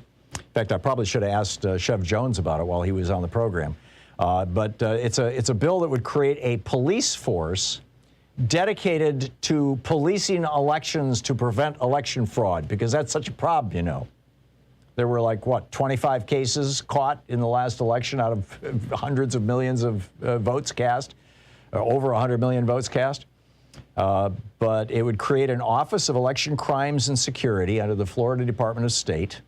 It would require the governor to appoint a group of special officers from the Florida Department of Law Enforcement who would be tasked with pursuing the election law violations. A Democrat, Representative Fentrice Driscoll, said, quote, "This perpetuates the concept that they shouldn't be able to trust what happens in government." That the whole point of this, basically the whole point of this legislation is to say to Florida voters, you know, our elections aren't all that safe, they're not all that secure, and so if a Democrat wins and we tell you it's fraud, it probably is, and we can, overturn the election and do what we want. And we can make it much, much harder for you to vote. And if we're going to purge, like Jeb Bush did just in time for his brother running for president in 2000, Jeb Bush purged 90,000 African Americans off the voting rolls in Florida in the months, along with Catherine Harris, the Secretary of State, in the months before that election. An election that George W. Bush won by 537 votes. If we're going to do that, we're justified in doing that because there's so much fraud. So back to this Fentrice Driscoll, this Democratic member of the House, said it perpetuates this concept that they shouldn't be able to trust what happens in government. This is a monster that will eat us alive if we let it. It's true. It also increases the penalties for if you want to, you know, if a friend or a neighbor or a relative of yours, you know, can't get out of the house to get their ballot back to the to a ballot drop box or to a Secretary of State's office. If you carry it, it makes it a felony. It raises that to the crime of felony for delivering somebody else's ballot. Republicans call this ballot harvesting, right? Like you know, kidney harvesting or something. It also requires election supervisors to more frequently purge their voting lists. Gee, what a surprise. And the question in my mind is, with these cops, are they going to be showing up at polling places, intimidating voters? Or are they just going to let the Proud Boys do that, or one of these other, you know, the Republican Party is openly soliciting armed and large people to be election monitors all across the country. How's that going to play out? By the way, we're seeing in Texas that the new Texas law that requires you to remember the number that you use to certify your citizenship and whatnot when you first register to vote, whether you use your Social Security number or your driver's license number or your passport number, you have to remember that number and you have to write it on your ballot. And if you don't remember it correctly, if you don't remember which number you used, and if you just used a few of the digits or all the digits, whatever it may be, that's causing about a third of all the ballots in Texas now to be rejected, the mail-in ballots and the ballot requests. Ron DeSantis just signed legislation that would do the same thing, or this legislation would do the same thing. So, you know, it's nuts. The other thing I wanted to flag for you is this 31-year-old, this woman is extraordinary, Brittany Griner. And she's an out lesbian. She is openly gay. She is one of the world's great basketball players. Very well respected in her sport. She was an Olympian for the United States, played professional basketball in the United States. However, men in the United States who play professional basketball make millions. Women, she maxed out at about $200,000 a year. And so, you know, she was playing basketball in foreign leagues, including a Russian league, or specifically a Russian league. And on her way flying home from one of those games, she was with the WNBA's Phoenix Mercury team, or maybe still is. The Russians said that they found pot vape cartridges in her bag. Now, she has said, I believe she has said that they were not hers, that if they were there, they were planted there. But, you know, we don't know enough about this, frankly, and I think that she is becoming a hostage. And Democratic Representative John Garamendi, who serves on the House Armed Services Committee, said getting her home to safety might be very difficult because our diplomatic relations with Russia right now are essentially non-existent. And Evelyn Farkas, a former high-ranking official at the Pentagon, reporting over at Yahoo Sports, said that, quote, Griner is becoming a high-profile hostage who could be used as leverage. So, you know, I've shared with you now pretty much everything that I can find about her. There's an amazing Wikipedia page about her career as a basketball star, really worth checking out. But this 31-year-old, this young woman who has been snatched by the Russians, what the hell is going on with Brittany Griner, with this situation? And what are we doing to get her back home? Especially if she was, you know, if those vape cartridges were not hers. I mean, if they were hers, that kind of makes it really tough. But if they were not hers, what the hell is going on here? We'll be back with your calls on the other side of the break. You're listening to the Thom Hartmann Program. Call 202-808-9925. It's talk media for the sane among us. Yes, there are a few of us still here. Back with your calls on the other side of this.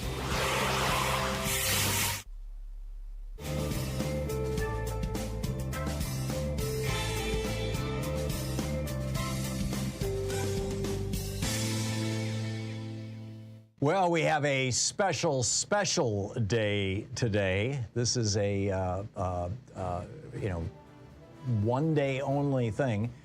First off, it is a dollar-for-dollar match up to $10,000. Whatever contribution you make to Free Speech TV today will be doubled by frontline funders, Alice in Minnesota and Karen in Kansas. And Alice and Karen, bless you. Thank you. So your donation will be doubled up to 10 grand today, number one. And number two, this is a one-day only surprise premium. With any contribution over $30, you'll get whatever the premium is associated with that. And if you ask, they will also send you a special sticker that says "Humped at the Pump" by Comrade Trump, which was suggested by one of the listeners to our program, one of our callers. And Free Speech TV is making these stickers, and with a $30 more contribution, you can get your very own sticker for the gas pump wars, I guess is what it is. I don't know. I don't want to encourage anybody vandalizing gas pumps, but you could put it on your on the little door that you put your gas on, I suppose. Whatever. You could do anything you want with it. It's a free country, right? But it's great. So today only, your contribution is doubled, and you can get the "Humped at the Pump" by Comrade Trump sticker with any contribution over $30. Isn't this network wonderful? I mean, isn't it so cool that we've got here a progressive network with a lot of great content, and people saying, I mean, having a worldview and a perspective that's fairly consistent across Free Speech TV, and yet so different. Stephanie comes on in the morning and is just funnier than, she's so good, and the people with her and on her show. And then, I do the best I can. And then Randy comes on and she's got just, whoa, I didn't catch that one. I'm constantly saying that to myself about some of the videos that Randy's coming up with. And David Pakman, same thing. I probably shouldn't have started, because now I know I'm missing a whole bunch of people, and my apologies. But this network is just so cool. And the best thing that you could do, the best gift that you can give Free Speech TV, particularly if, $30 is unaffordable to you, is to let your friends know about Free Speech TV. I mean, I'm constantly getting calls from people who go, "Hey, I just found your network," or "Somebody just told me about you, and I just, yeah, this network has been here for 20 years or more, and it's just been consistently the little engine that could. Every day, another bunch of electrons going up to the satellite and coming down to your house or through your internet or however you may be getting it. And they have been persistent and true to their calling, as it were, and consistent. And all of those things are so rare in media. So it's just a fine thing, and you need to be supporting Free Speech TV. There's also a bunch of goodies here that you can get in addition to the "Humped at the Pump" by Comrade Trump stickers, which I love it. With a $20 gift, there's the Free Speech TV clear sticker, the clingy plastic for your, for a window or a back window of your car, or the Free Speech TV bumper sticker, which is the sticky stuff, or the Thom Hartmann, a proud student of Thom Hartmann University bumper sticker, which are kind of collector's items now. With a $50 gift, there's the Free Speech TV seed bomb, celebrate Earth Day every day. Of course, with a $30 gift or more, there's the Humped at the Pump by Comrade Trump sticker. Someday I'll get it. With a $100 gift, Free Speech TV will plant a tree in your honor, as it were. You will have been responsible for a tree being planted, which is a good thing. Reforestation is something we need. With a $120 gift, this is the only way to get an autographed copy of my new book, The Hidden History of Big Brother in America, my new book on privacy, because I'm not doing book signings in bookstores for this book, because it's the tail end of COVID and I don't want to get it. And so I'm hiding out here for another month or so. But if you want an autographed copy, $120 contribution to Free Speech TV, and it's on its way to you with a signed book plate in it. And I think you'll be pleased with that. And I think you'll like the book. You might be horrified by it, but I think you'll like it. Or with a $120 gift, if you don't want the book, there's the Free Speech TV Solidarity t-shirt. With a $240 gift, there's the virtual meet and greet. We get together on a Zoom call and hang out and talk. And with a $1,000 gift, there's the in-person meet and greet. But let me emphasize one more time, up to $10,000, whatever you give will be doubled dollar for dollar by frontline funders Alice in Minnesota and Karen in Kansas. And with a gift of over $30, you have to request it, you will get the Humped at the Pump by Comrade Trump sticker.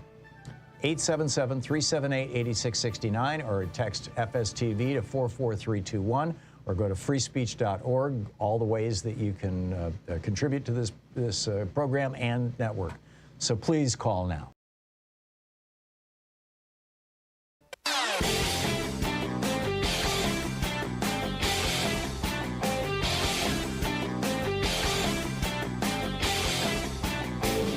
Our 1-hour free podcast recaps our show, and it's available wherever fine podcasts are found. And we have the full 3-hour podcast available over at thomhartmann.com if you want to really support our program. So if you want to know what the Republicans are for, you'll recall, President Biden recently in his one-year anniversary of becoming president speech said that, who would have imagined that all they were in favor of doing was just obstructing anything I'm doing. And then he went on to say, what are the Republicans for? What does Mitch McConnell stand for? Chris Sununu, the governor of New Hampshire, actually went and talked to the number of Republican senators when he was thinking about running for the Senate, asked them, what are you guys doing? And they said, we're just here basically obstructing Biden. That's all we're doing.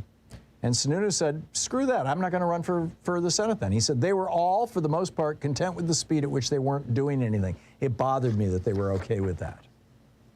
So then, Mitch McConnell got asked by an NBC, Leanne Caldwell at NBC, what are you guys going to do if you get elected?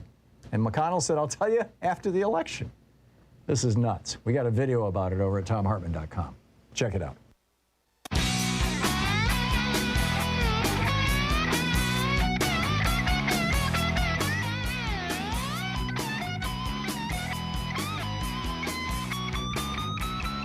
And welcome back, 35 minutes past the hour, picking up your phone calls here. Larry in Los Angeles. Hey, Larry, what's on your mind today? Hi, you mentioned that COVID is kind of creeping up again in Europe with a different or combination of a variant. Right. Without evidence, the Republicans have been proclaiming that China unleashed COVID on the world. I happen to think that's one of their hate campaigns. But even if they believe that, you would think that they would be behaving just like the Chinese. The Chinese have a zero tolerance for COVID, and they're kind of... Although they've got a full-blown crisis on their hands right now in Hong Kong, because only about 30% of the population over 50 is vaccinated. There was this widespread belief that, if you were older, you didn't need the vaccine, or maybe you shouldn't get the vaccine, and as a result, their hospitals are literally running out of oxygen right now in Hong Kong. Yeah, but because this if you're not vaccinated, this variant will take you down just like any of the other COVIDs will. Yes, but still, America has like 3,000 deaths per million, and China is still under 100. Yes. And there are several countries that are still under 100, and all those are the ones that masked up and vaccinated. They took it seriously. And so you would think that since long-term COVID actually diminishes your mental capacity, and we are actually in a war against China regarding intellectual property and who's going to rule the world, with the best technology in the future, you would think that these Republicans would be making sure that we would come out on top and we would get vaccinated. We would mask up so we don't get COVID, so our brains don't get eaten up like Dennis Prager, for instance, who admitted that he got COVID on purpose. Yes. And it's just one of these things that Republicans do. And over the years, they always seem to be doing something that makes their brains less active. So now they're not going to debate us anymore. Now they're getting COVID on purpose. And each time I'm thinking, I think I can detect that they're just getting dumber and dumber as the years go. It may be, Larry. It may be.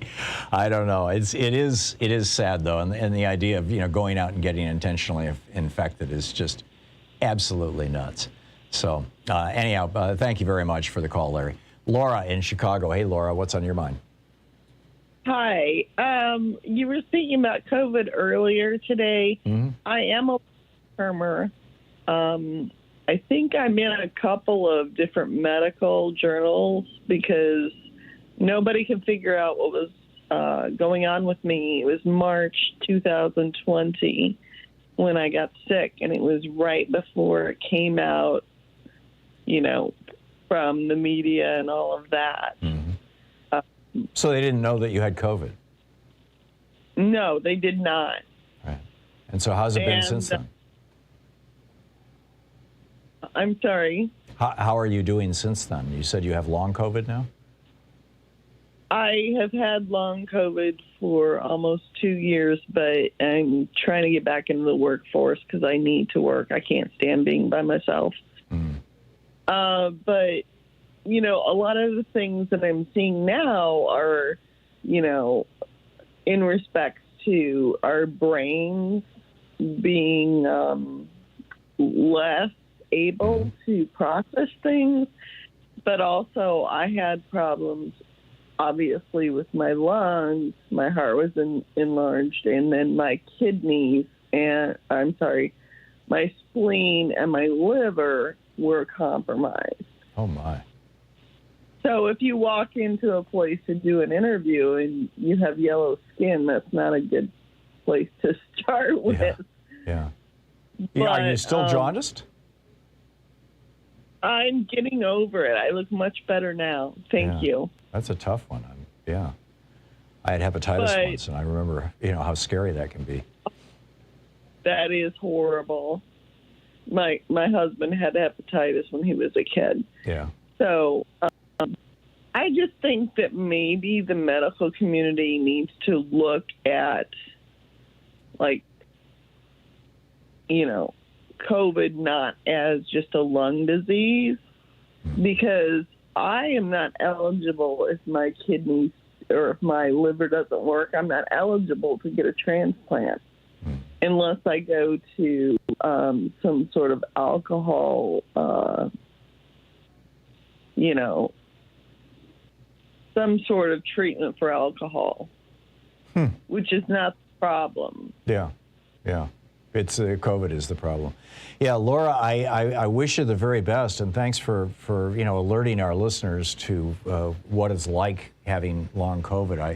I appreciate your call, and I don't know what to add to it other than I wish you the very best, and thank you. Tom in Boston, Mass. Hey, Tom, what's on your mind today? Hi, Tom. I'm called randomly today, and I guess I had hearsay. I thought I heard something about Syrian troops. So I was thinking a little more. There's asymmetrical warfare going against these Ukrainians. If you could correct me, but I think they're shooting rockets directly from Russia into Ukraine. They are. And yes. We need to even the field here. We need to get some long-range stuff to them and send it back in. Wake them up in Russia. Put something back in there, because I don't want to be $1 short and a day late or a minute or a second late. This is it. I think the moment that this war goes from being defensive of Ukraine to offensive against Russia, that's going to be a Rubicon that we're going to regret having crossed. The question is, what is it that takes us across that river? What is it? What is the event? And obviously, it's not giving the Ukrainians Stinger missiles or Patriot missiles to anti-tank and anti-aircraft missiles. Apparently, our State Department and Defense Department think that giving the Ukrainian Air Force or Ukrainian pilots Polish jets would be crossing that line. It still seems to me like that would be defensive of Ukraine defending itself. But I think that if Ukraine started lobbing missiles across the border into Russia, that would definitely be a crossing of that line, and I'd have a hard time supporting that, Tom. I think we need to hold Russia accountable. They need to pay to rebuild Ukraine. This is going to be a long and painful and expensive process to undo the damage that they have done. And the human damage, of course, can never be undone. But throwing bombs back at them, I don't see how that works out to anybody's benefit. Well, I'm not feeling too much guilt right now after what I've seen, and I want to take the head off this. I get it. I get it. And it's really easy to get outraged and see the images on TV and be angry. That's where I was at last night when I tweeted my two senators, and I totally get it and experience it myself on a regular basis watching this stuff on TV. But I think that we have to there's a point that we have to stop at, in terms of maintaining this as a defensive war. He has to be told no, and that might wake him up. Yeah, I agree with you, Tom. I agree. And we'll see if Ukraine can successfully do that. Tom, thank you for the call. Danny in Monument, Colorado. Hey, Danny, what's on your mind? Hey, Tom. So I've got to get on my bike, so to speak, and talk like Morris, because I've got a few things to hit here. Okay. I'm tying a thread to this war to Trump, and I think you've already done it the last few days, if not last week. And then, so you see what he did with Zelensky. Trump intimidated him, tried to bully him, and then here we have Putin invading it. You have the issue with the oil agreement that Trump made.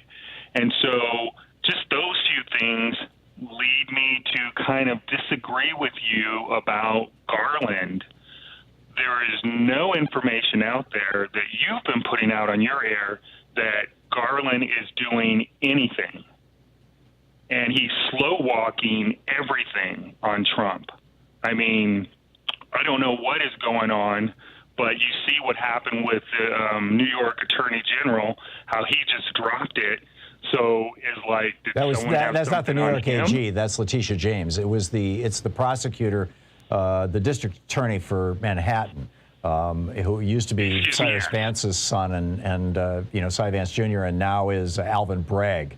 And Alvin Bragg has just, okay, I'm not going to go after Trump. And nobody knows why, and he's not telling anybody. I tweeted him saying, why are you doing this? And no response. I don't think anybody in America knows why Alvin Bragg has decided to cut Trump a pass.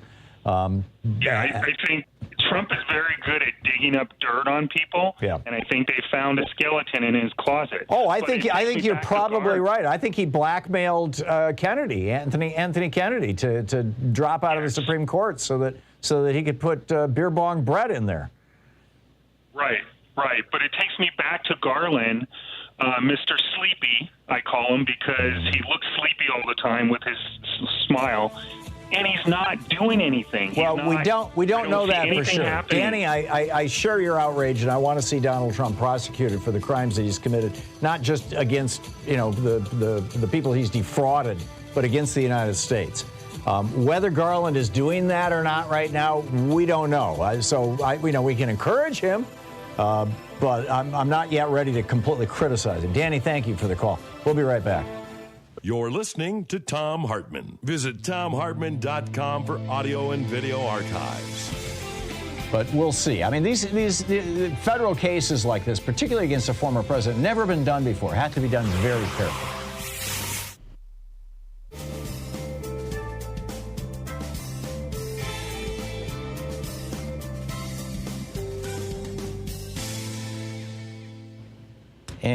And welcome back. Clarence in Seattle. Hey, Clarence. Thanks for watching us on YouTube. What's up? How are you, Tom? Can you hear me? I can. I'm just calling about what I believe is top of mind for most Americans, the Russian-Ukrainian war, and how the major media outlets are reporting the conflict, notwithstanding the human toll of the war, but just basically the angle that Putin is at fault. Both liberal and conservative medias are reporting the same angle, that Putin is violating international law. And that could be, but they're not giving us any nuance on it, which is Putin has given over 100 interviews to Western media over the last 5 years, warning NATO and the European Union not to encroach on his Eastern Wall or the Western, any further west as far as NATO's concerned. But we're not hearing that. Both Noam Chomsky and John Mearsheimer and others have said that, listen, we have the Monroe Doctrine keeping any missiles from being in our hemisphere. What, isn't it fair that, that Putin asked that no missiles be placed in his hemisphere right on his front door? No, it's not. And I think that and his invasion of Ukraine and his flagrant violation of not just international law, but the Budapest Memorandum that his government signed is proof that Ukraine should have become a member of NATO, because he's not invading NATO countries right now. This is a guy who has come right out and said that the reason he's invading Ukraine right now has nothing to do with NATO. He said this in a speech just a week and a half ago, Clarence. He said that the reason he's invading Ukraine is because Ukraine is not a real country, that Ukraine has always been Russian territory, and he is reclaiming Russian territory. He came right out and said it. That very well could be true. However, it is true. But by the Western media taking one stance, particularly the liberal media, and it gives people like Trump a in to take another position on it, and just to maybe add some reasonableness to what Putin is doing, he can turn the tide when it comes to the next election or, public opinion. I'm not buying it, Clarence, and I'm not buying the sales pitch that this is all about NATO, particularly when Putin himself comes out and says, no, it's not about NATO, it's about Ukraine being part of Russia and having Nazis. Yes, they've got a Jewish president who was the grandson of a Holocaust survivor whose 3 brothers were murdered by the Germans, and he's a Nazi. This is their official propaganda. Now they're telling us, oh, and by the way, we're trying to save the world from a bioweapons lab in Ukraine. This is their newest BS story. Clarence, you're drinking Kool-Aid here. Well, one more point is basically, if you play fair, if Putin plays fair, the West will win. And because he's a weaker power, I believe he's more desperate than we are to win at any cost. So if he even remotely believes what he's saying, any of it, then we're in a more dangerous situation than our I media agree with really you about that. I absolutely agree, and I think that a cornered rat is always far more deadly than a not cornered rat, and increasingly Putin is becoming a cornered rat, and it's not a safe thing. This is a moment of great danger. We have to acknowledge that. Clarence, thank you for the call. It is 10 minutes before the hour. We'll be right back right after I read an ad here for, what is this, HelloFresh? Oh, Angie. Okay, Angie's list. Anyhow, I'll be right back with you in 60 seconds. Stick around.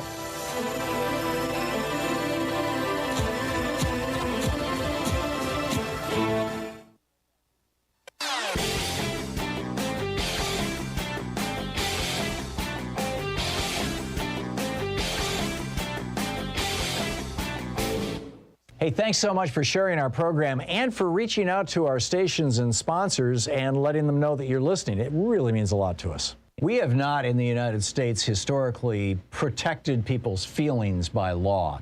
We protect, people from being victims of actions. You can't be discriminated against in a store or a restaurant or a mortgage or anything else based on your race or your gender or your ethnicity or in many cases, your sexual identity or gender identity. But it is not typically, typically we don't put into law, you may not hurt somebody's feelings. But that's exactly what Florida is doing with their so-called woke act, the Stop the Wrongs to Our Kids and Employees Act, which basically threatens teachers if they cause their white children or any children to, quote, feel discomfort, guilt, or anguish as a result of what's being taught. This is a dangerous precedent. There's a whole video about it over at thomhartmann.com. You can check it out.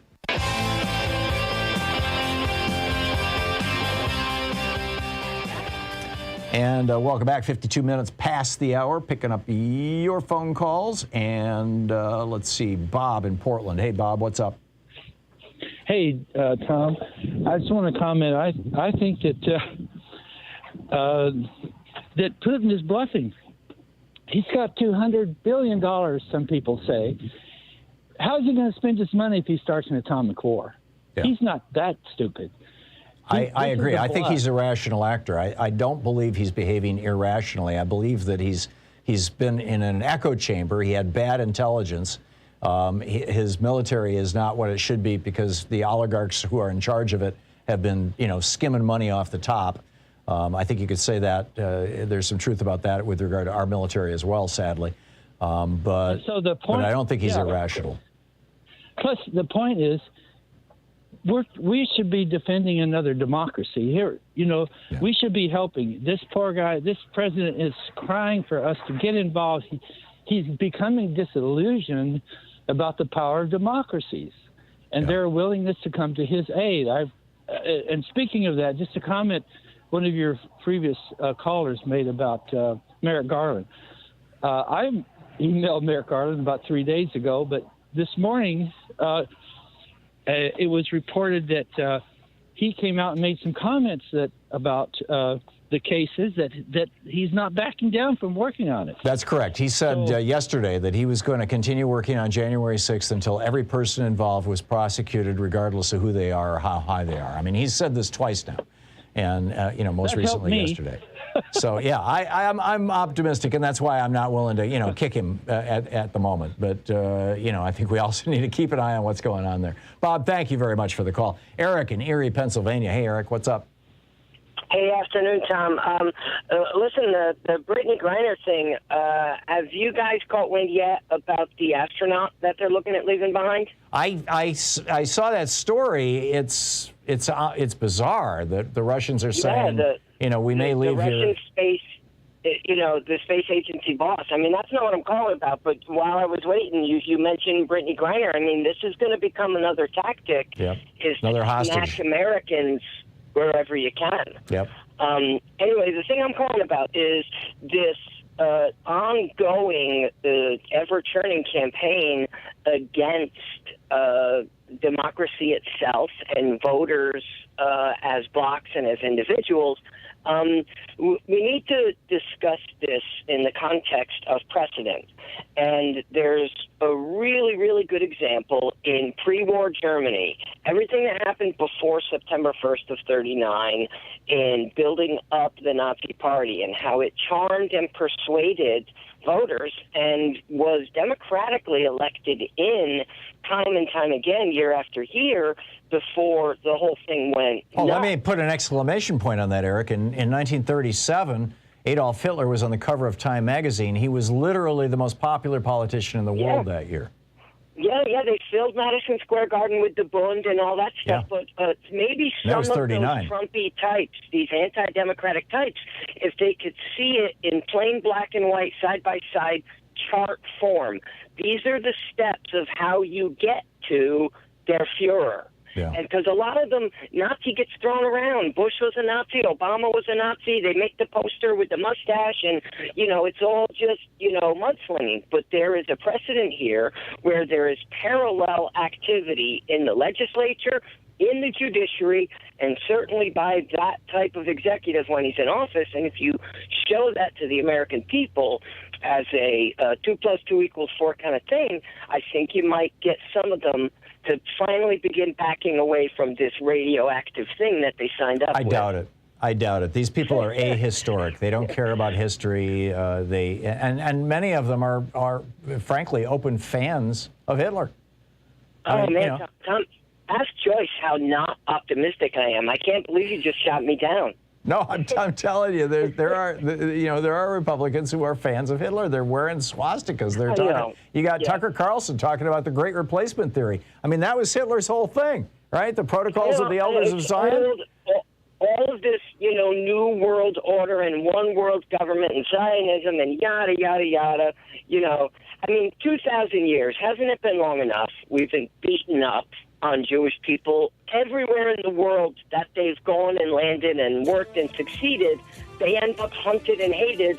Well, what have they ever actually done? Yeah, no, anti-Semitism is real and it's poison. I'm with you. Eric, thank you for the call. Wow. We'll continue in the third hour here. We have to ask, why is the Republican Party working to keep gas prices high? And what did Donald Trump have to do with today's gas price crisis? Also, should we be concerned about mysterious methane? You're listening to Thom Hartmann. These companies support the Thom Hartmann program. They are HelloFresh, the #1 meal kit delivery service. More info at HelloFresh.com, code TOM. The hidden history of Big Brother in America, how the death of privacy and the rise of surveillance threaten us and our democracy, by Thom Hartmann. More information at all book outlets. Wild Alaskan Company, 100% sustainable wild-caught seafood delivered right to your door. More info at wildalaskancompany.com/Tom. Cozy Earth, better sleep, better you. More info at CozyEarth.com, promo code TOM. The latest views and opinions from U.S. politics and other fascinating subjects too, including cutting-edge science reports at HartmannReport.com. And Dinovite, a whole food supplement for your pet's immune system. More info at Dinovite.com.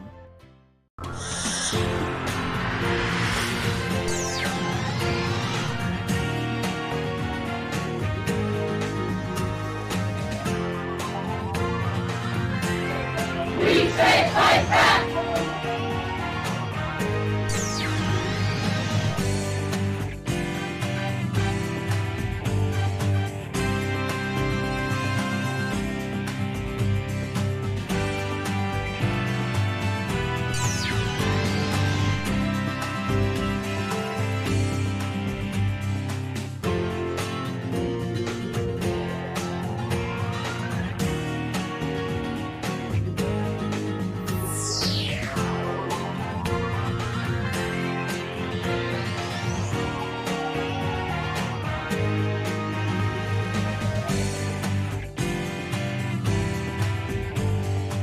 Well, we have a special day today. This is a,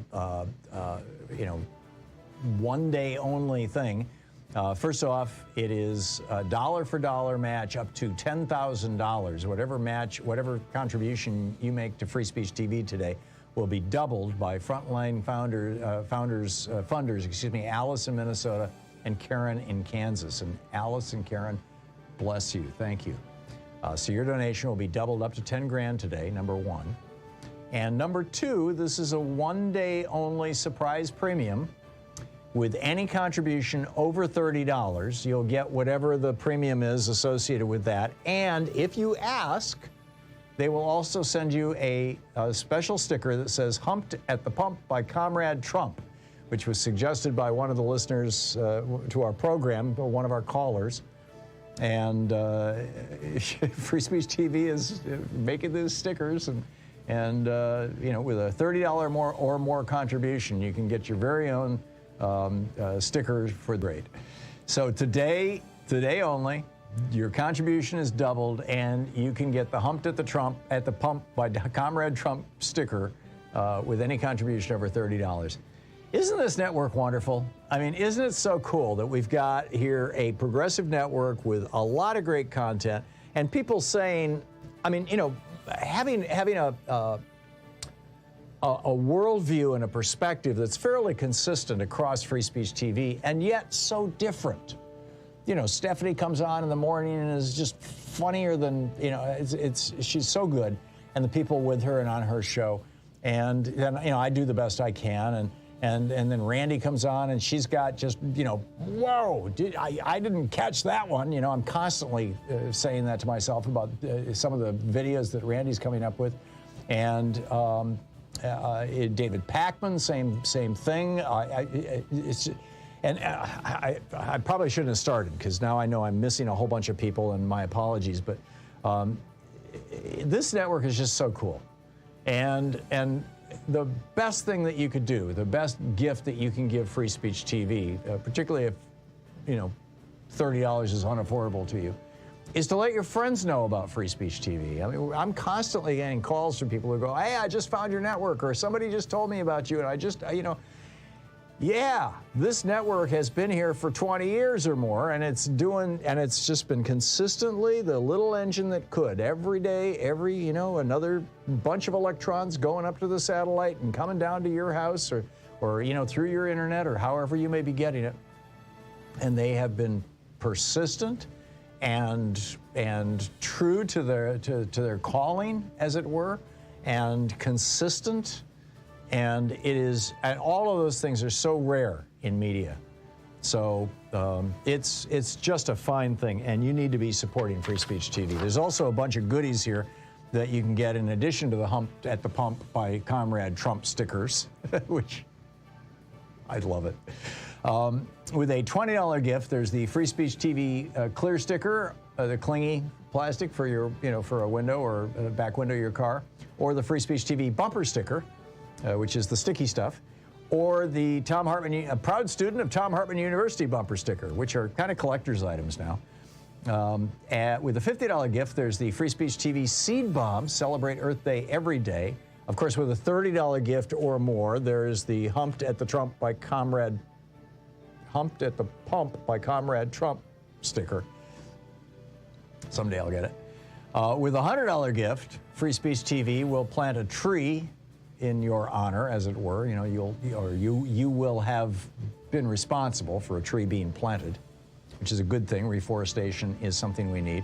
With a $120 gift, this is the only way to get an autographed copy of my new book, The Hidden History of Big Brother in America, my new book on privacy, because I'm not doing book signings in bookstores for this book because it's the tail end of COVID and I don't want to get it. And so I'm hiding out here for another month or so. But if you want an autographed copy, $120 contribution to Free Speech TV, and it's on its way to you with a signed book plate in it. And I think you'll be pleased with that. And I think you'll like the book. You might be horrified by it, but I think you'll like it. Or with a $120 gift, if you don't want the book, there's the Free Speech TV Solidarity t-shirt. With a $240 gift, there's the virtual meet and greet. We get together on a Zoom call and hang out and talk. And with a $1,000 gift, there's the in-person meet and greet. But let me emphasize one more time, up to $10,000, whatever you give will be doubled dollar for dollar by frontline funders Alice in Minnesota and Karen in Kansas. And with a gift of over $30, you have to request it, you will get the Humped at the Pump by Comrade Trump sticker.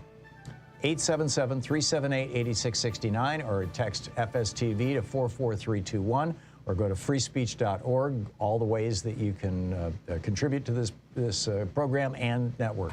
So please call now.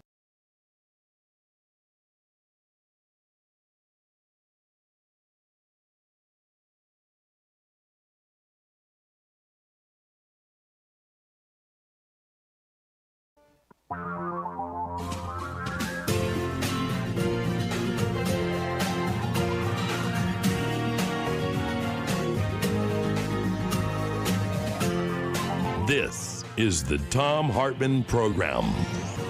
Welcome back to the third hour of our program. I want to get into this whole issue of gas prices, and also we've got, hang on just a second here, these new mysterious methane leaks. This is amazing stuff. But first of all, Republicans have this strategy basically to play both sides of this. On the one hand, they're increasingly. Now, obviously, Tucker Carlson and some of the Fox News hosts are the exception to this, and I'm expecting a number of Republicans to start dancing to their tunes, saying, "Oh, no, the Russians are trying to take over Ukraine because Anthony Fauci has a lab there that's developing viruses."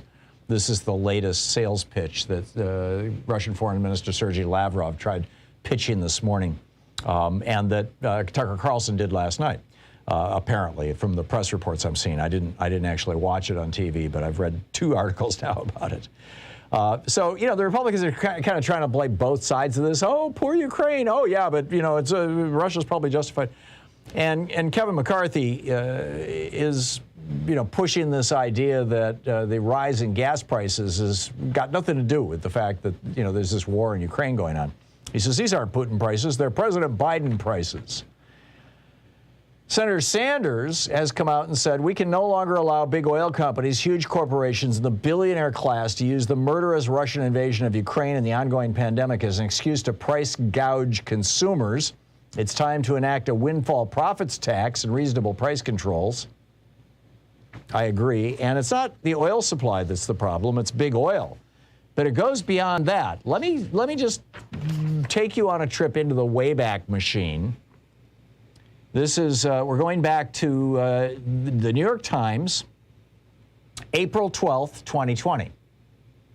Now, this is a month after we shut down the United States, which was in early March, I think around March 6th or 7th or 8th of 2020. This is a month later.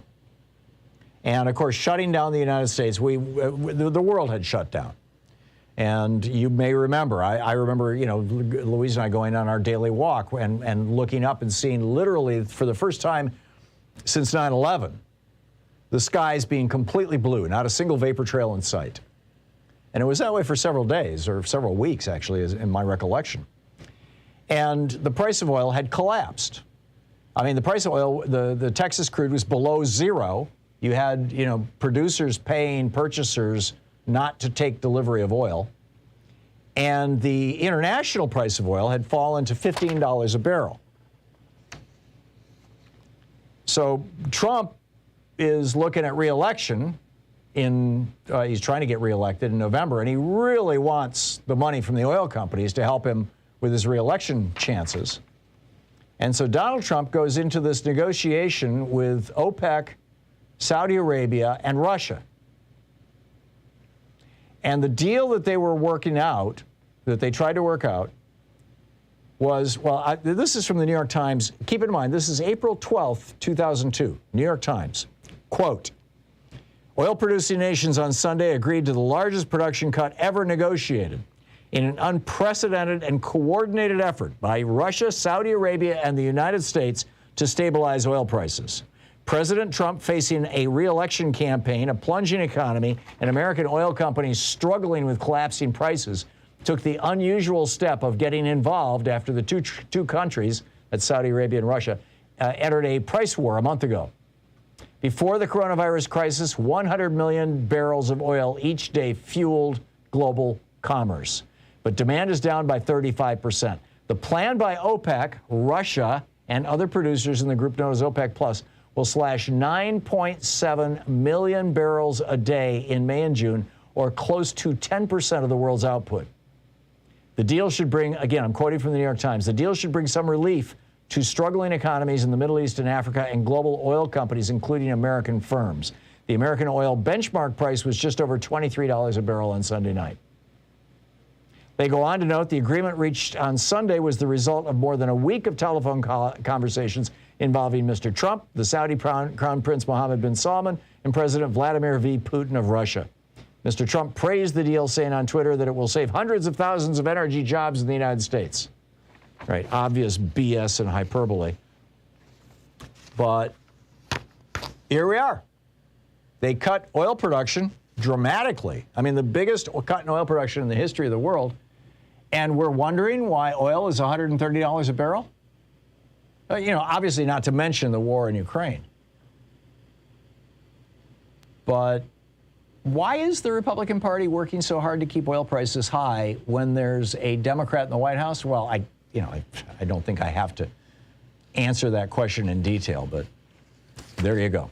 The other story I wanted to share with you before I pick up your phone calls here is a story that was first reported a month ago in Bloomberg, Bloomberg Green, in fact. It's kind of a subset of the Bloomberg news site, that back on January 21st, it was a few months ago, there was this massive plume of methane that a satellite in outer space saw floating across Louisiana. It stretched 56 miles across Louisiana.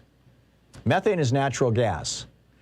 A huge plume that stretched 56. I mean, this is a mind-boggling amount of methane. It's the equivalent of all the emissions from almost 2,000 cars for a whole year, just in this one spot in Louisiana. Then there was another one over Alabama that they proclaimed, the Bloomberg Green said has, quote, mystified experts. And at the time of that release, that one over Alabama, that was October 22nd. This other one was January 21st. It was the 5th largest plume detected by satellite. And, where is this stuff coming from and why does it matter? Well, first of all, it appears to be coming from abandoned wells. So we're back to Love Canal again, right? Companies come in. I mean, this is the worst dimension of American capitalism, that these companies buying politicians have prevented themselves from being held accountable historically for their own pollution. We had, back with Love Canal in the 70s or 80s, whenever it was, that, they found that an entire community in New York was built on an illegal toxic waste dump. They didn't even know it was there, and families were getting poisoned, and children were being born with birth defects, and cancers were rampant, and it was like, what the hell is going on? Well, it turned out that this chemical company, which had gone bankrupt, so the CEO and all the executives and all the stockholders, they'd taken their money and run, and they left behind a disaster. And as a consequence of this, we created the Superfund, which companies were required to pay into. And then, of course, during the Bush administration, the Superfund got changed, so only the government pays into it to clean up the mess. So companies are back to having an incentive to just, illegally dumping their crap.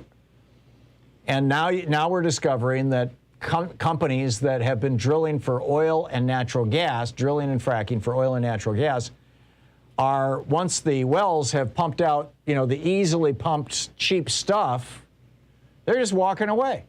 And these wells, particularly the natural gas wells, are continuing to leak into the atmosphere. Abandoned wells across the country have been found to have been responsible for emitting 281,000 tons of methane in 2018 alone. And a ton of methane is a boatload of methane.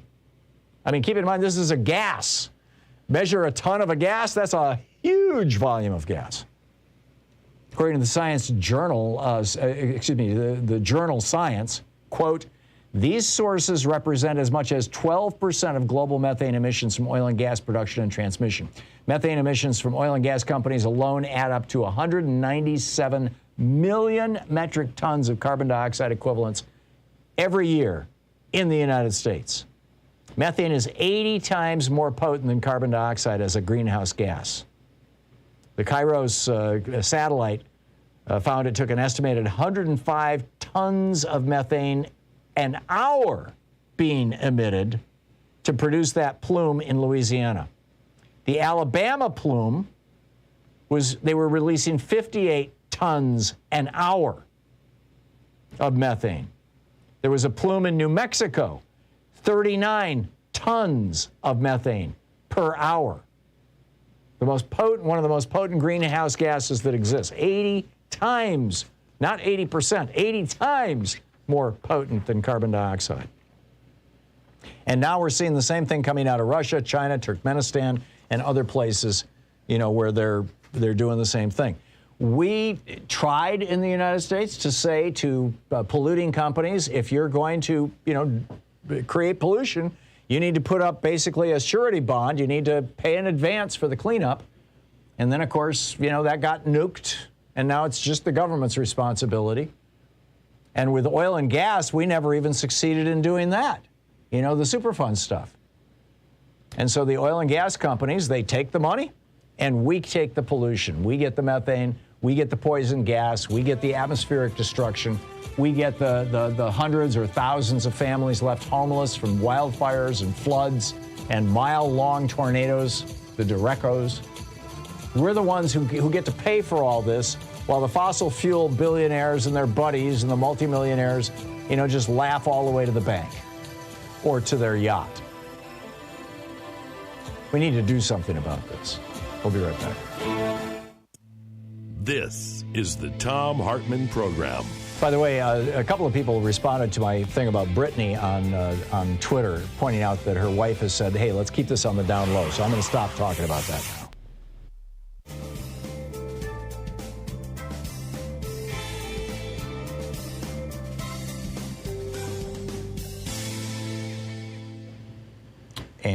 And welcome back.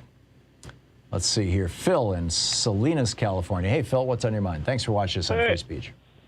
Thanks for having me, Tom. Hey, I was just thinking that, Mitch McConnell when they first put the sanctions on Russia for Crimea, he managed to, when they were coming back up for renewal, wouldn't bring them up. So we just need to call old Moscow his name, Moscow Mitch. Yeah. And there ought to be some kind of way you can recall U.S. senators, because Kentucky's got 2 stupid ones.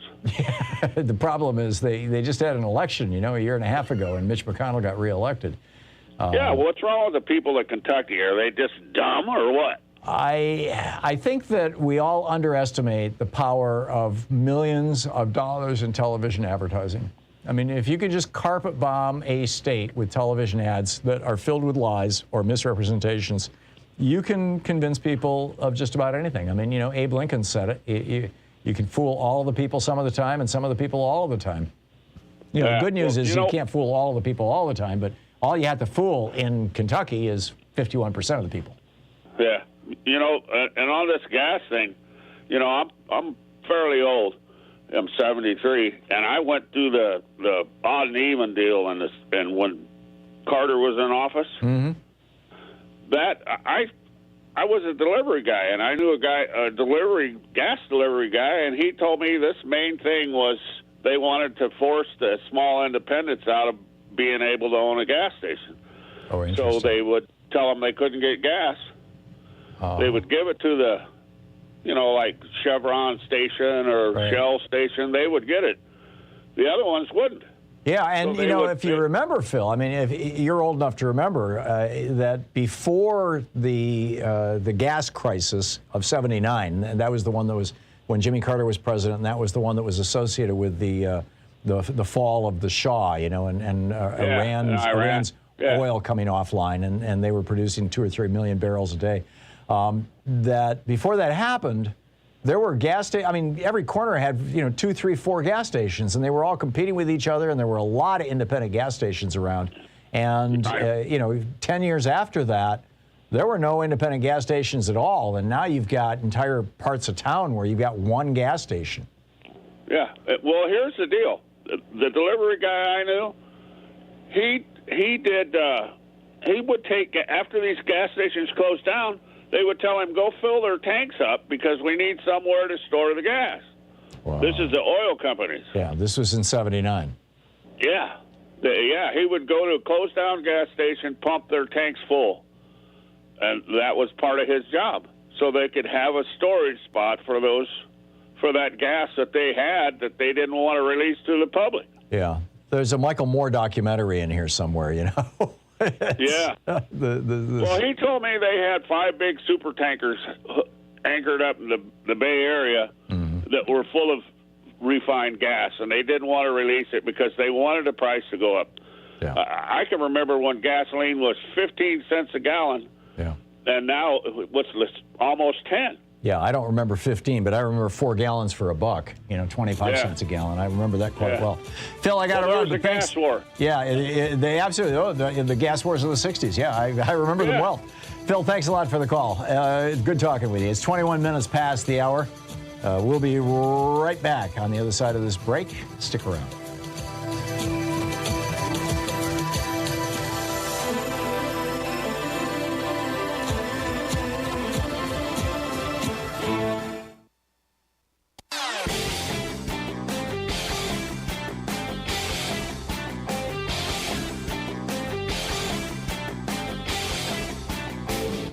Share the Thom Hartmann program with your friends. We're available on SiriusXM, Free Speech TV, Pacifica, commercial stations nationwide, YouTube, Twitter, Facebook, on the Thom Hartmann app, and you can even tell your smart speaker to listen to the Thom Hartmann program. An amazing story out of New Hampshire. The state legislature, this was after in Virginia, the new governor, Glenn Youngkin, who ran as I'm not Donald Trump, and then immediately put up a tip line for parents to turn in for parents to report their kids' teachers if they say something subversive. Now in New Hampshire, they've got a law that prohibits the dissemination of certain divisive concepts related to sex and race. Those divisive concepts being that people could be unconsciously racist. A conservative moms group has put up a $500 bounty in New Hampshire for the first person who could destroy the reputation and career of a teacher using this new law. So the teachers union sued the state of New Hampshire, and now the Republicans in New Hampshire who control the state are fighting back, by putting up a new law that is going to require teachers to take a loyalty oath and ban any, quote, any negative account or representation of the founding and history of the U.S. It's nuts. There's a video about it over at thomhartmann.com. Check it out.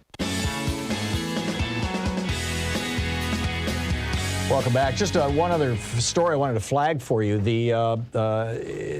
days ago, there was a story that the Russian airlines, principally Aeroflot, there's a couple of them, a couple of private airlines as well. Over 500 of these airplanes, these Boeing and Airbus airplanes that are used by the Russian airlines are all leased from Western companies. They're not actually owned by the Russians. They're leased. And the leaseholders, under the terms of the sanctions, have to get their airplanes back, just like they're getting the yachts back from the oligarchs. Well, then comes this story from Bloomberg. Hundreds, aircraft owners are coming to grips with the loss of hundreds of Airbus and Boeing jets that Russian carriers have effectively shielded from seizure behind a new incarnation of the Iron Curtain. This is Julie Johnson and Danny Lee writing for Bloomberg.com. Foreign leasing firms have succeeded in repossessing only about 24 of the more than 500 aircraft rented to Russian carriers. This is they have a market value of $10.3 billion. State-owned Aeroflot and other Russian airlines have already gathered the vast bulk of them back inside the country, out of the reach of their owners. Conventions guaranteeing lessors the right to cross borders to claim aircraft from defaulting customers helped attract a gush of money as other investors came to view aircraft as a safe investment. In other words, the only reason that Russia has $10 billion worth of airplanes that they don't own, that they're just leasing, is because they signed this international treaty saying that, you know, if one of our companies defaults on an aircraft, the leasing company can come into Russia and repossess it. That's not happening right now. So, you know, what do you do with this? Anyhow, back to your phone calls. Dave in Hoffman Estates, Illinois. Hey, Dave, what's on your mind today? Hey, Tom. On this Ukrainian war and stuff, I've been surprised that, you know, a lot of the talking heads and the history buffs keep referring to when Germany attacked Poland in 1939 for, you know, similarity to that. I disagree. Back in 39, but in November 39, Russia or the Soviet, they had unprovoked attack on Finland. And Finland fought that. I'm surprised that, you know, a lot of these history buffs, they don't talk about that. And Finland, you know, they ended up at the end, it was about a good 3.5 month war, but, you know, they had, unlike Ukraine, they had no international help in that, in, you know, monies and arms and that, because they tried to get from America even, and America and England at the time, they were kind of wringing their hands. They didn't want to get mixed up fighting the Soviets or Russia then, and they didn't really get aid over to Finland until it was way too late. Was the resolution of that Finland became an independent but neutral country? Is that, forgive me for not knowing that history. Mm-hmm. They kind of, because they had a continuation war in 41, and when the Germans, they allowed the Germans in and stuff like that, because they had the common enemy, and then they signed some kind of a pact with Russia in 47. But in that first Winter War, Finland had, in that short time, they had killed like 300,000 Russians, and 65,000 of their own got killed in that. And many of the historians believe that's why Hitler even kind of thought about that he could take over into Russia, you know, when they seen Finland, you know, had done that. There's a book called Fire and Ice, if you want to read more on that. I will check it out. Dave, thanks. Yeah. Thanks a lot for the history lesson. I appreciate it. I love history. Thank you, Dave. 27 minutes past the hour. I'll pick up your phone calls on the other side of this break. Stick around. It's the Thom Hartmann Program, the place where smart people get their news. You're listening to the Thom Hartmann Program. Call 202-808-9925. Exposing the con in conservative. I'll be right back with your calls right after this break.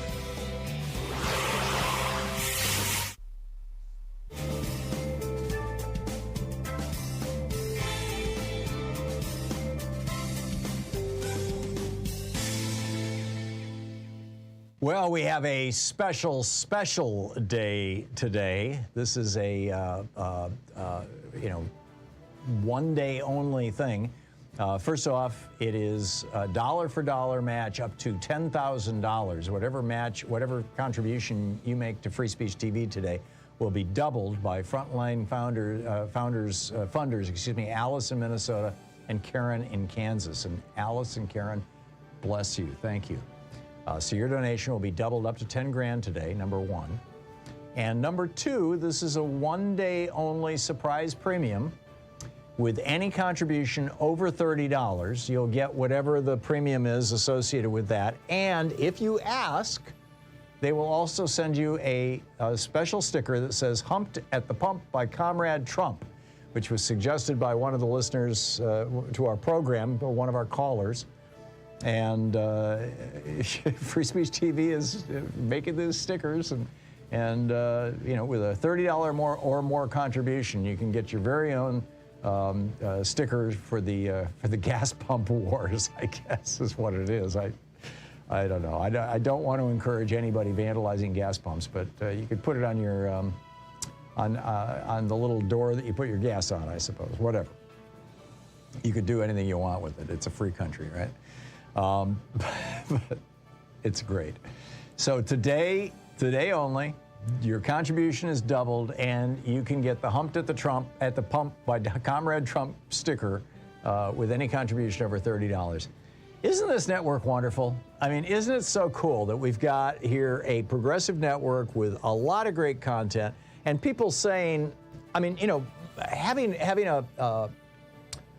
a worldview and a perspective that's fairly consistent across Free Speech TV, and yet so different. Stephanie comes on in the morning and is just funnier than, she's so good, and the people with her and on her show. And then, I do the best I can, and then Randy comes on and she's got just, whoa, I didn't catch that one. I'm constantly saying that to myself about some of the videos that Randy's coming up with. And David Pakman, same thing. I probably shouldn't have started, because now I know I'm missing a whole bunch of people, and my apologies. But this network is just so cool, and the best thing that you could do, the best gift that you can give Free Speech TV, particularly if $30 is unaffordable to you, is to let your friends know about Free Speech TV. I mean, I'm constantly getting calls from people who go, "Hey, I just found your network," or "Somebody just told me about you, and I just, yeah, this network has been here for 20 years or more, and it's just been consistently the little engine that could. Every day, another bunch of electrons going up to the satellite and coming down to your house or through your internet or however you may be getting it. And they have been persistent and true to their calling, as it were, and consistent. And all of those things are so rare in media.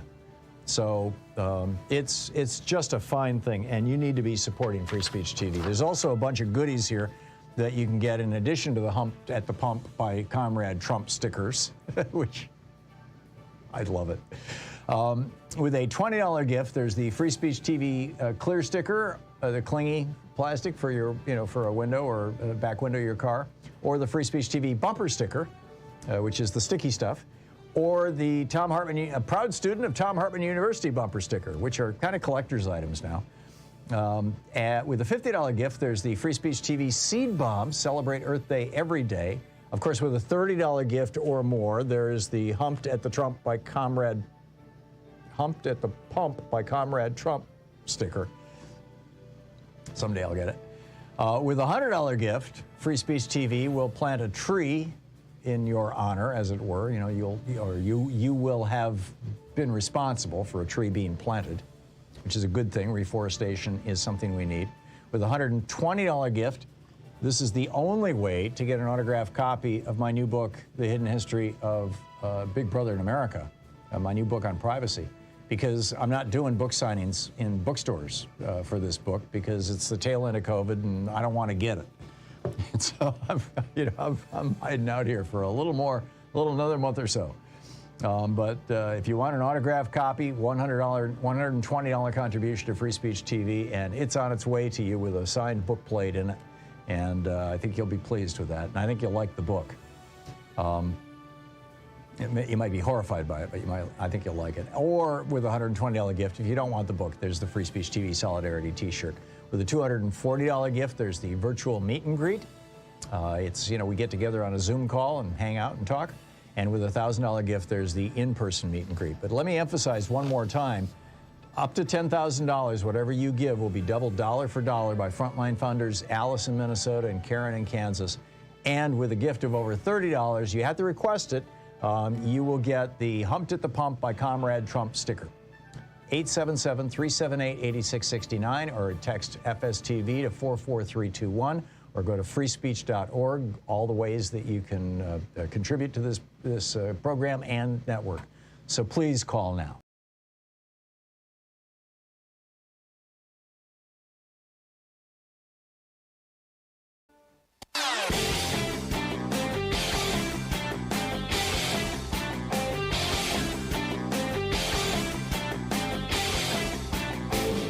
Hey, I've got a new book out. It's called The Hidden History of Big Brother in America, How the Death of Privacy and the Rise of Surveillance Threaten Us and Our Democracy. Available wherever you find fine books. 27 Republican senators sent a letter to the Energy Secretary, Jennifer Granholm, echoing talking points that the American Petroleum Institute pushed out on Twitter recently, saying that basically if we're going to stop importing Russian oil into the United States, which, by the way, the Russian oil imports into the U.S. are just a trickle. It's just a tiny drop in the bucket. If we're going to stop doing that, we need to, and these are some quotes from the API Twitter, we need to unleash America's energy. We need to release permits for energy development on federal lands. We need to issue offshore leasing plans for the next 5 years. We need to accelerate energy permitting infrastructure. We need to reduce regulatory and legal uncertainty. Right. It's a scam. And these 27 Republican senators are owned by the big fossil fuel companies because the Supreme Court allowed it with their Citizens United decision. We have to do something about this. There's a whole video rant about it over at thomhartmann.com. Check it out. Welcome back. 35 minutes past the hour. It's the Thom Hartmann program. And let me get over to your phone calls here. Whoops, hang on just a second. And let's see, Alan in Seattle. Hey, Alan, what's on your mind today? Hi, good morning, Tom. I was curious if the execution of Russia's battle plan, if they use that with the two captured nuclear plants and it goes that well, if they create through their incompetence a radiation leak or actually blow them up, would that be a trigger for NATO to go in and say, enough is enough? Because you're not only just threatening NATO, you're threatening the entire world. Yeah, it was yesterday, I believe, or was it the day before yesterday, that I reported on this program that they had cut the power to the Chernobyl plant, and that power was providing cooling, and they were running diesel backup generators to cool the fuel. And they had 48 hours worth of diesel fuel. I don't recall if that's running out now or if it's running out tomorrow, but it might be a turning point, Alan. It's I would accept that as an excuse to go in and bring this war to an end. Yeah, I would too. I don't know if the world would or if Russia would, but it would certainly provide the basis for something. Alan, thank you. Thanks for the call and for that thought. Mark in Las Vegas. Hey, Mark, what's up? Hi, yes. A couple of things. First, I want to put this idea out there that I've been getting out to our representatives and other people, that Elon Musk was kind enough to give Ukraine Starlink receivers so that Russia couldn't cut off communications. Right. And then he said that be careful using these because the Russians can triangulate and potentially attack them. I think they should use them. Ukraine should use them as bait, some of them. Put them out there away from people, turn them on. They'd say, hey, here I am. And then put Stingers and other surface-to-air missiles there and attack the Russian forces when they come in and destroy them. And so I think that would be one thing that the Ukrainians could do, turn that around on the Russians. Yeah. Secondly, I wanted to make the point that any imbalance in supply and demand in oil is going to be asymmetric. That next barrel of oil, if you can't get it, people are going to get into a bidding war, bidding it up. And that's why prices have been rising so high, because we're not doing the right thing with demand.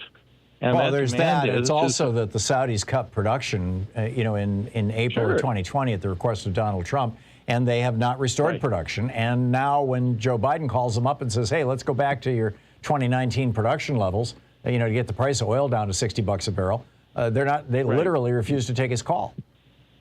Right. They're just totally in with Trump. But every day I see people who have memories that are about 2 weeks long. They're out there buying 10-mile-per-gallon vehicles while they're hauling just themselves to work. Yeah. And it's the dumbest decision. You know what my wife and I did? We went all solar on our house. We turned off the natural gas. We don't even use it. We have an electric vehicle, and our costs have gone down. People can go out and go into debt $60,000 to buy a stupid, useless SUV, and then they balk at buying solar and turning off natural gas use.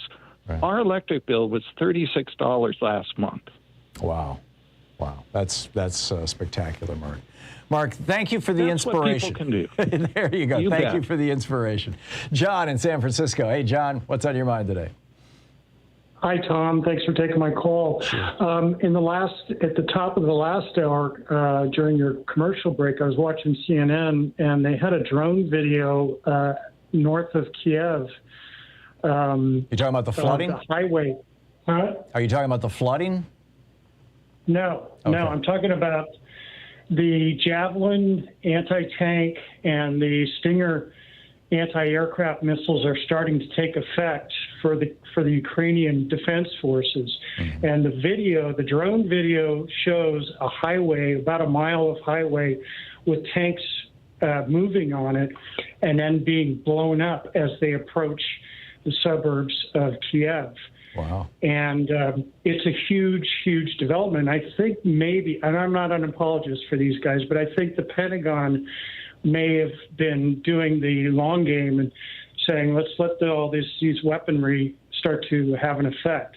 Because the one thing you said this morning was that you said that well, for lack of a better words, the Red Army is a vast army. Mm-hmm.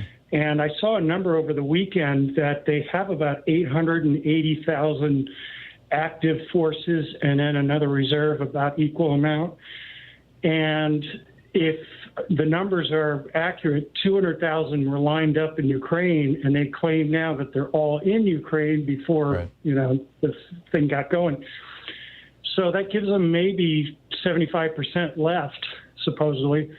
And if their army is this malfunctioning now, it's going to be weeks to months for them to, really get stuff going, in my opinion. This is strictly my opinion. I think to your point, John, if I could, real quick, my sense of it, my guess, and this is just a guess, and I'm certainly not a military tactician, but was that if of all the places in Ukraine where the anti-tank and anti-aircraft weaponry that was being supplied to Ukraine by the United States and by other countries. I mean, keep in mind, Norway was shipping anti-aircraft or anti-tank equipment to Ukraine a week ago. I talked about that on this program. I'm guessing that their most precious asset is Kyiv, is that capital city of what is it, 3 to 5 million people, something like that. And of course, it's where the headquarters of the government is. And so probably most of that anti-tank and anti-aircraft equipment is protecting Kyiv. And that's going to be the hardest city for the Russians to swallow, I think. Back to you. Yeah, no, I totally agree. On another tact, someone just called about the radiation. Mm-hmm. And are you there? Yeah. Oh, I was thinking over the weekend that, you used to talk about living in Germany in the 80s when Chernobyl. Yeah, we moved there the month that Chernobyl melted down. It's bad timing. And Sweden discovered it, not the Russians, right? You're right. Anyway, or the Ukrainians, or whatever. Yeah. But anyway, and you said you used to go into the grocery store with the metal was a radioactive detector. Yeah. And I'm thinking, you know what? The military the NATO forces ought to be standing on the Polish border with radioactive detection. And the moment they record elevated levels, they can call that an assault on NATO, right? It would be a stretch, but I get what you're saying. You're kind of following on the caller from Las Vegas who said, use this as an excuse to send NATO in. I think whatever. The Gulf of Tom, it beats the Gulf of Tonkin, and it beats remember the Maine in 1896 or whatever it was? Yeah. I mean, that would actually be technically an assault.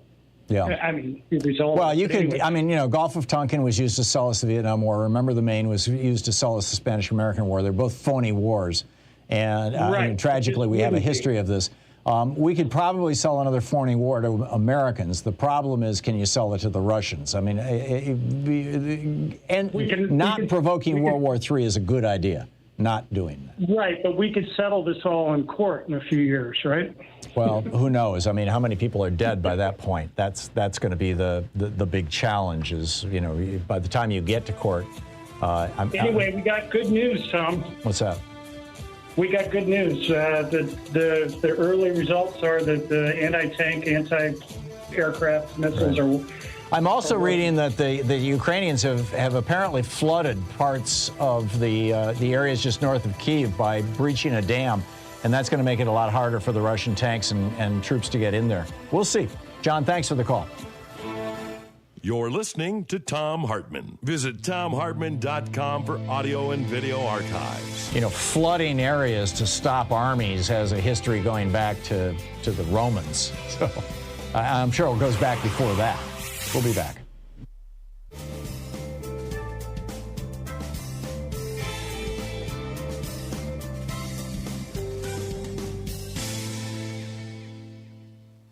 And welcome back. Let's see here. Roger in Mansfield, Ohio. Hey, Roger, what's on your mind today? Hi, Tom. Good to talk with you. I have a very succinct and straightforward suggestion. I think that we, as individuals and the media, should stop referring to the Russian invasion of Ukraine and start referring to Putin's invasion of Ukraine.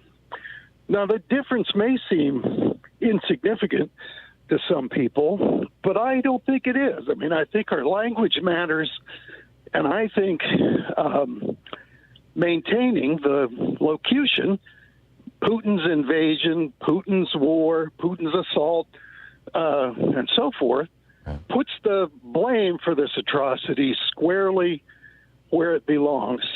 Yeah, just like history shows that it was Hitler who was responsible for the Holocaust, not the German people, although the German people played a huge role in it. It was George W. Bush who was responsible for the illegal invasion of Iraq, not the American people, although the American people went along with it. I mean, but I totally get what you're saying, Roger.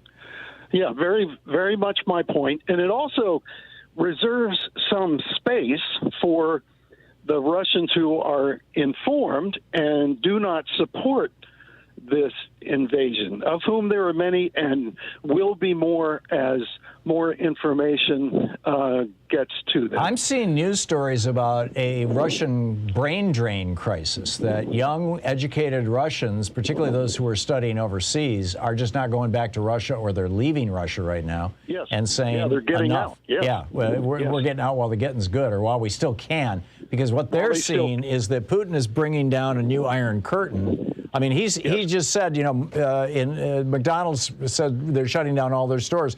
And so Putin says, you can ignore the copyrights. McDonald's can't tell you what to do anymore.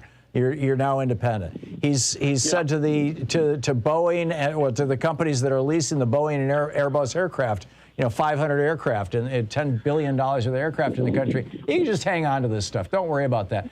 I mean, when you're violating international norms like that, particularly economic norms, which are the last to fall, right? I mean, everybody protects the money. Everybody protects the banks. And Goldman Sachs is the first bank to pull out. They just announced that this morning. But, you know, when the money starts moving in ways that it doesn't normally move, and when money starts getting consolidated in ways that are completely in complete violation of not just the norms, but of treaties, then you know that something really big is happening. There is a transformation happening in Russia right now. It is either going to turn into the old Soviet Union or something very, very much like that, like Belarus has been for the last, you know, a couple of decades, or Putin is going to be overthrown and there will be a second chance for a Russian democracy. That's right. Yeah, and I think even if Putin does manage to take Kiev and try to take Ukraine, I think he's finished. I think he's finished as a politician. I think he's finished as a world figure. And I think we should start treating him as the disgusting pariah that he is. Yes. I'm with you, Roger. I really think this is the end of his reign. It may take a year or two to wash out, but he's toast. It'll take a while, but he's done. He's over. I agree. Roger, thank you for the call. It's 49 minutes past the hour. We'll be back in just 1 minute.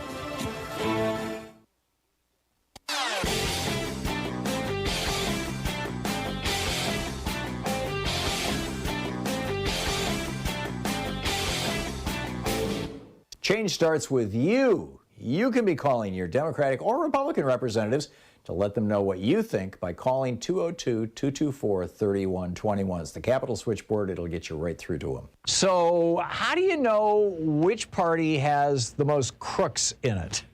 You know, the Republicans are always saying, oh, those Democrats are soft on crime and, you know, a lot of murders in Democrat-run cities. Well, for the record, first off, red states and red counties have a higher per capita murder rates than do blue states and blue counties. This is just a fact. But secondly, let's look at some of the administrations. I mean, the Obama administration had no criminal indictments. The Jimmy Carter administration had 1. The Bill Clinton administration had 2. But what about the Republican administrations? It was 16 for George W. Bush. It was 26 criminal indictments for Ronald Reagan. Richard Nixon's administration had 76 criminal indictments.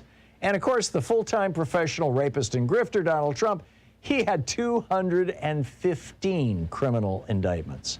So who's really soft on crime? We got a video about it over at ThomHartmann.com. You can check it out.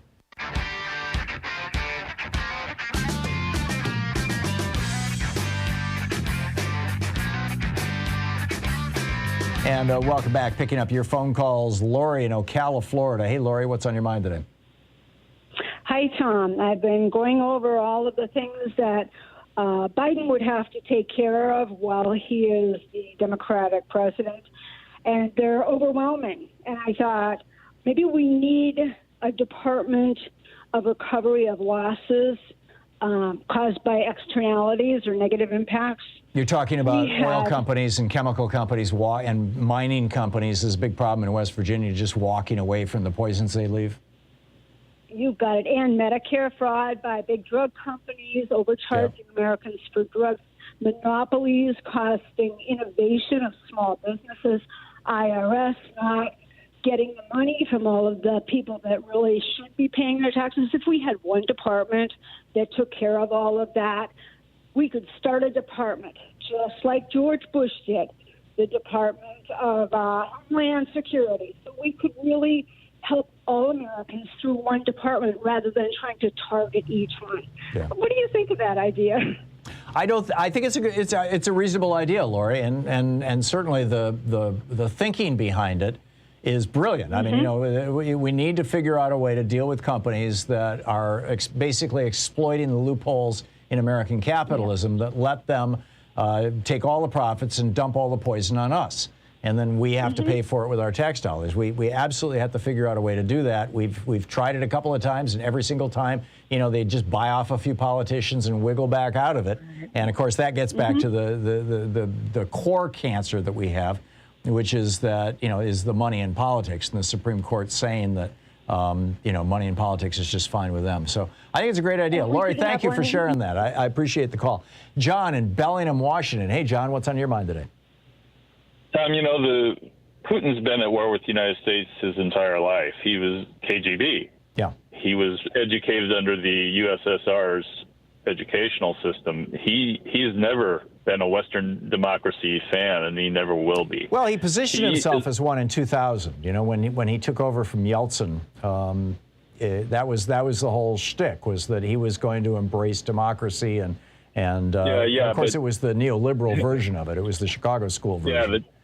The January 6th guys, I'll tell you, they're patriots too. Yeah, I know. The other thing is that I'm just waiting after whatever the hot war in Ukraine settles down. I wonder how the Republicans are going to try to get the American taxpayers to make these multinational corporations that are losing their asses right now, how to make them whole. Because that's what's they're going to try to do again. Who's losing their ass? All I've seen is that the corporate profits are literally at an all-time high in the United States, right across the board. These companies that you're talking about where their airplanes have been... Oh, you're talking about the leasing companies. Yeah, I think those were actually European leasing companies. Anybody who's losing money on their whatever money they have invested in Russia. They're gonna come back to the government and try to get us to pay it off. It's an old song. They made these investments in this unstable country, and I think that what we need to do is put more pressure on Saudi Arabia and tell them, you're going to have to choose sides. You're either part of the democracy, or you're part of the. Saudi Arabia is very much not a fan of democracy. It's the last thing that they want. So that's going to be a tough one. But I understand your point, John. John, thanks for the call. Anita in Austin, Texas. Hey, Anita, what's up? Yeah, I heard y'all talking about the solar companies, and I was wondering if everywhere, if people are, the first thing they ask you about is your credit score and your income. And I think that limits people that really could use those solar panels from getting in, and I don't see how those two issues. Well, it's because they want to either sell you or rent you something that's worth probably $20,000 or $30,000 is typically what it costs to solarize a house. So it's not unreasonable that they would ask if you could pay for it before they come out and give you a quote. Wow. Yeah, I guess it's just that's what's going on. Than the elderly people that are in need, No, these are companies. They're not concerned about that. What you're pointing out, Anita, is the reason why we need Build Back Better, Joe Biden's legislation. Yes. Where there's $400 billion in subsidies for this, so that people like yourself can get this regardless of your income. That's where we need to go. Anita, thank you for the call. Mike in Phoenix. Hey, Mike, we got a minute left. What's up? Okay, quickly. The Republicans say they can create more jobs than Democrats. Well, a friend of mine in East Texas says that oil companies have employed hundreds of men with diesel engines. Then one day, the oil wells were electrified. Now, these wells were done by diesel, so that employed a lot of men. But when they say, well, we can find ways to reduce labor costs, well, just electrify. Right, use electric pumps instead of diesel pumps, which don't require the maintenance and don't require the supervision and can be automated. Republicans say they create more jobs. No, they can destroy more jobs. Yeah, well, and Larry from Los Angeles calls in with these numbers all the time. If you look at which party's president or whichever party is in control, particularly in control of not just the White House but Congress as well. When it's the Republican, and you can take this all the way back to the turn of the century. When it's the Republican Party, we are economically in trouble or we're not doing as well. And when it's the Democratic Party, we're growing jobs, we're growing the economy, and we're reducing the debt. It's just very straightforward. Thanks so much for being with us today. We'll be back tomorrow, same time, same place. In the meantime, don't forget, democracy is not a spectator sport. It requires you. And there are things you can do. So get out there, get active, tag, you're it. We'll see you tomorrow. Have a great afternoon. Be good to yourself and the people around you. Say a prayer for peace in the world, especially in Ukraine. We all need to be sending, everything we can to these people. We'll see you tomorrow.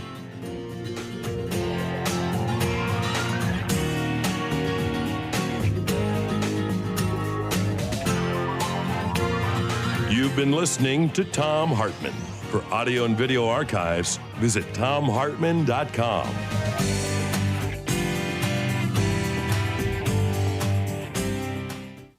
These companies support the Thom Hartmann program. They are HelloFresh, the #1 meal kit delivery service. More info at HelloFresh.com, code TOM. The Hidden History of Big Brother in America, how the death of privacy and the rise of surveillance threaten us and our democracy, by Thom Hartmann. More information at all book outlets. Wild Alaskan Company, 100% sustainable wild-caught seafood delivered right to your door. More info at wildalaskancompany.com/Tom. Cozy Earth, better sleep, better you. More info at cozyearth.com, promo code TOM. The latest views and opinions from U.S. politics and other fascinating subjects too, including cutting-edge science reports at HartmannReport.com. And Dinovite, a whole food supplement for your pet's immune system. More info at Dinovite.com.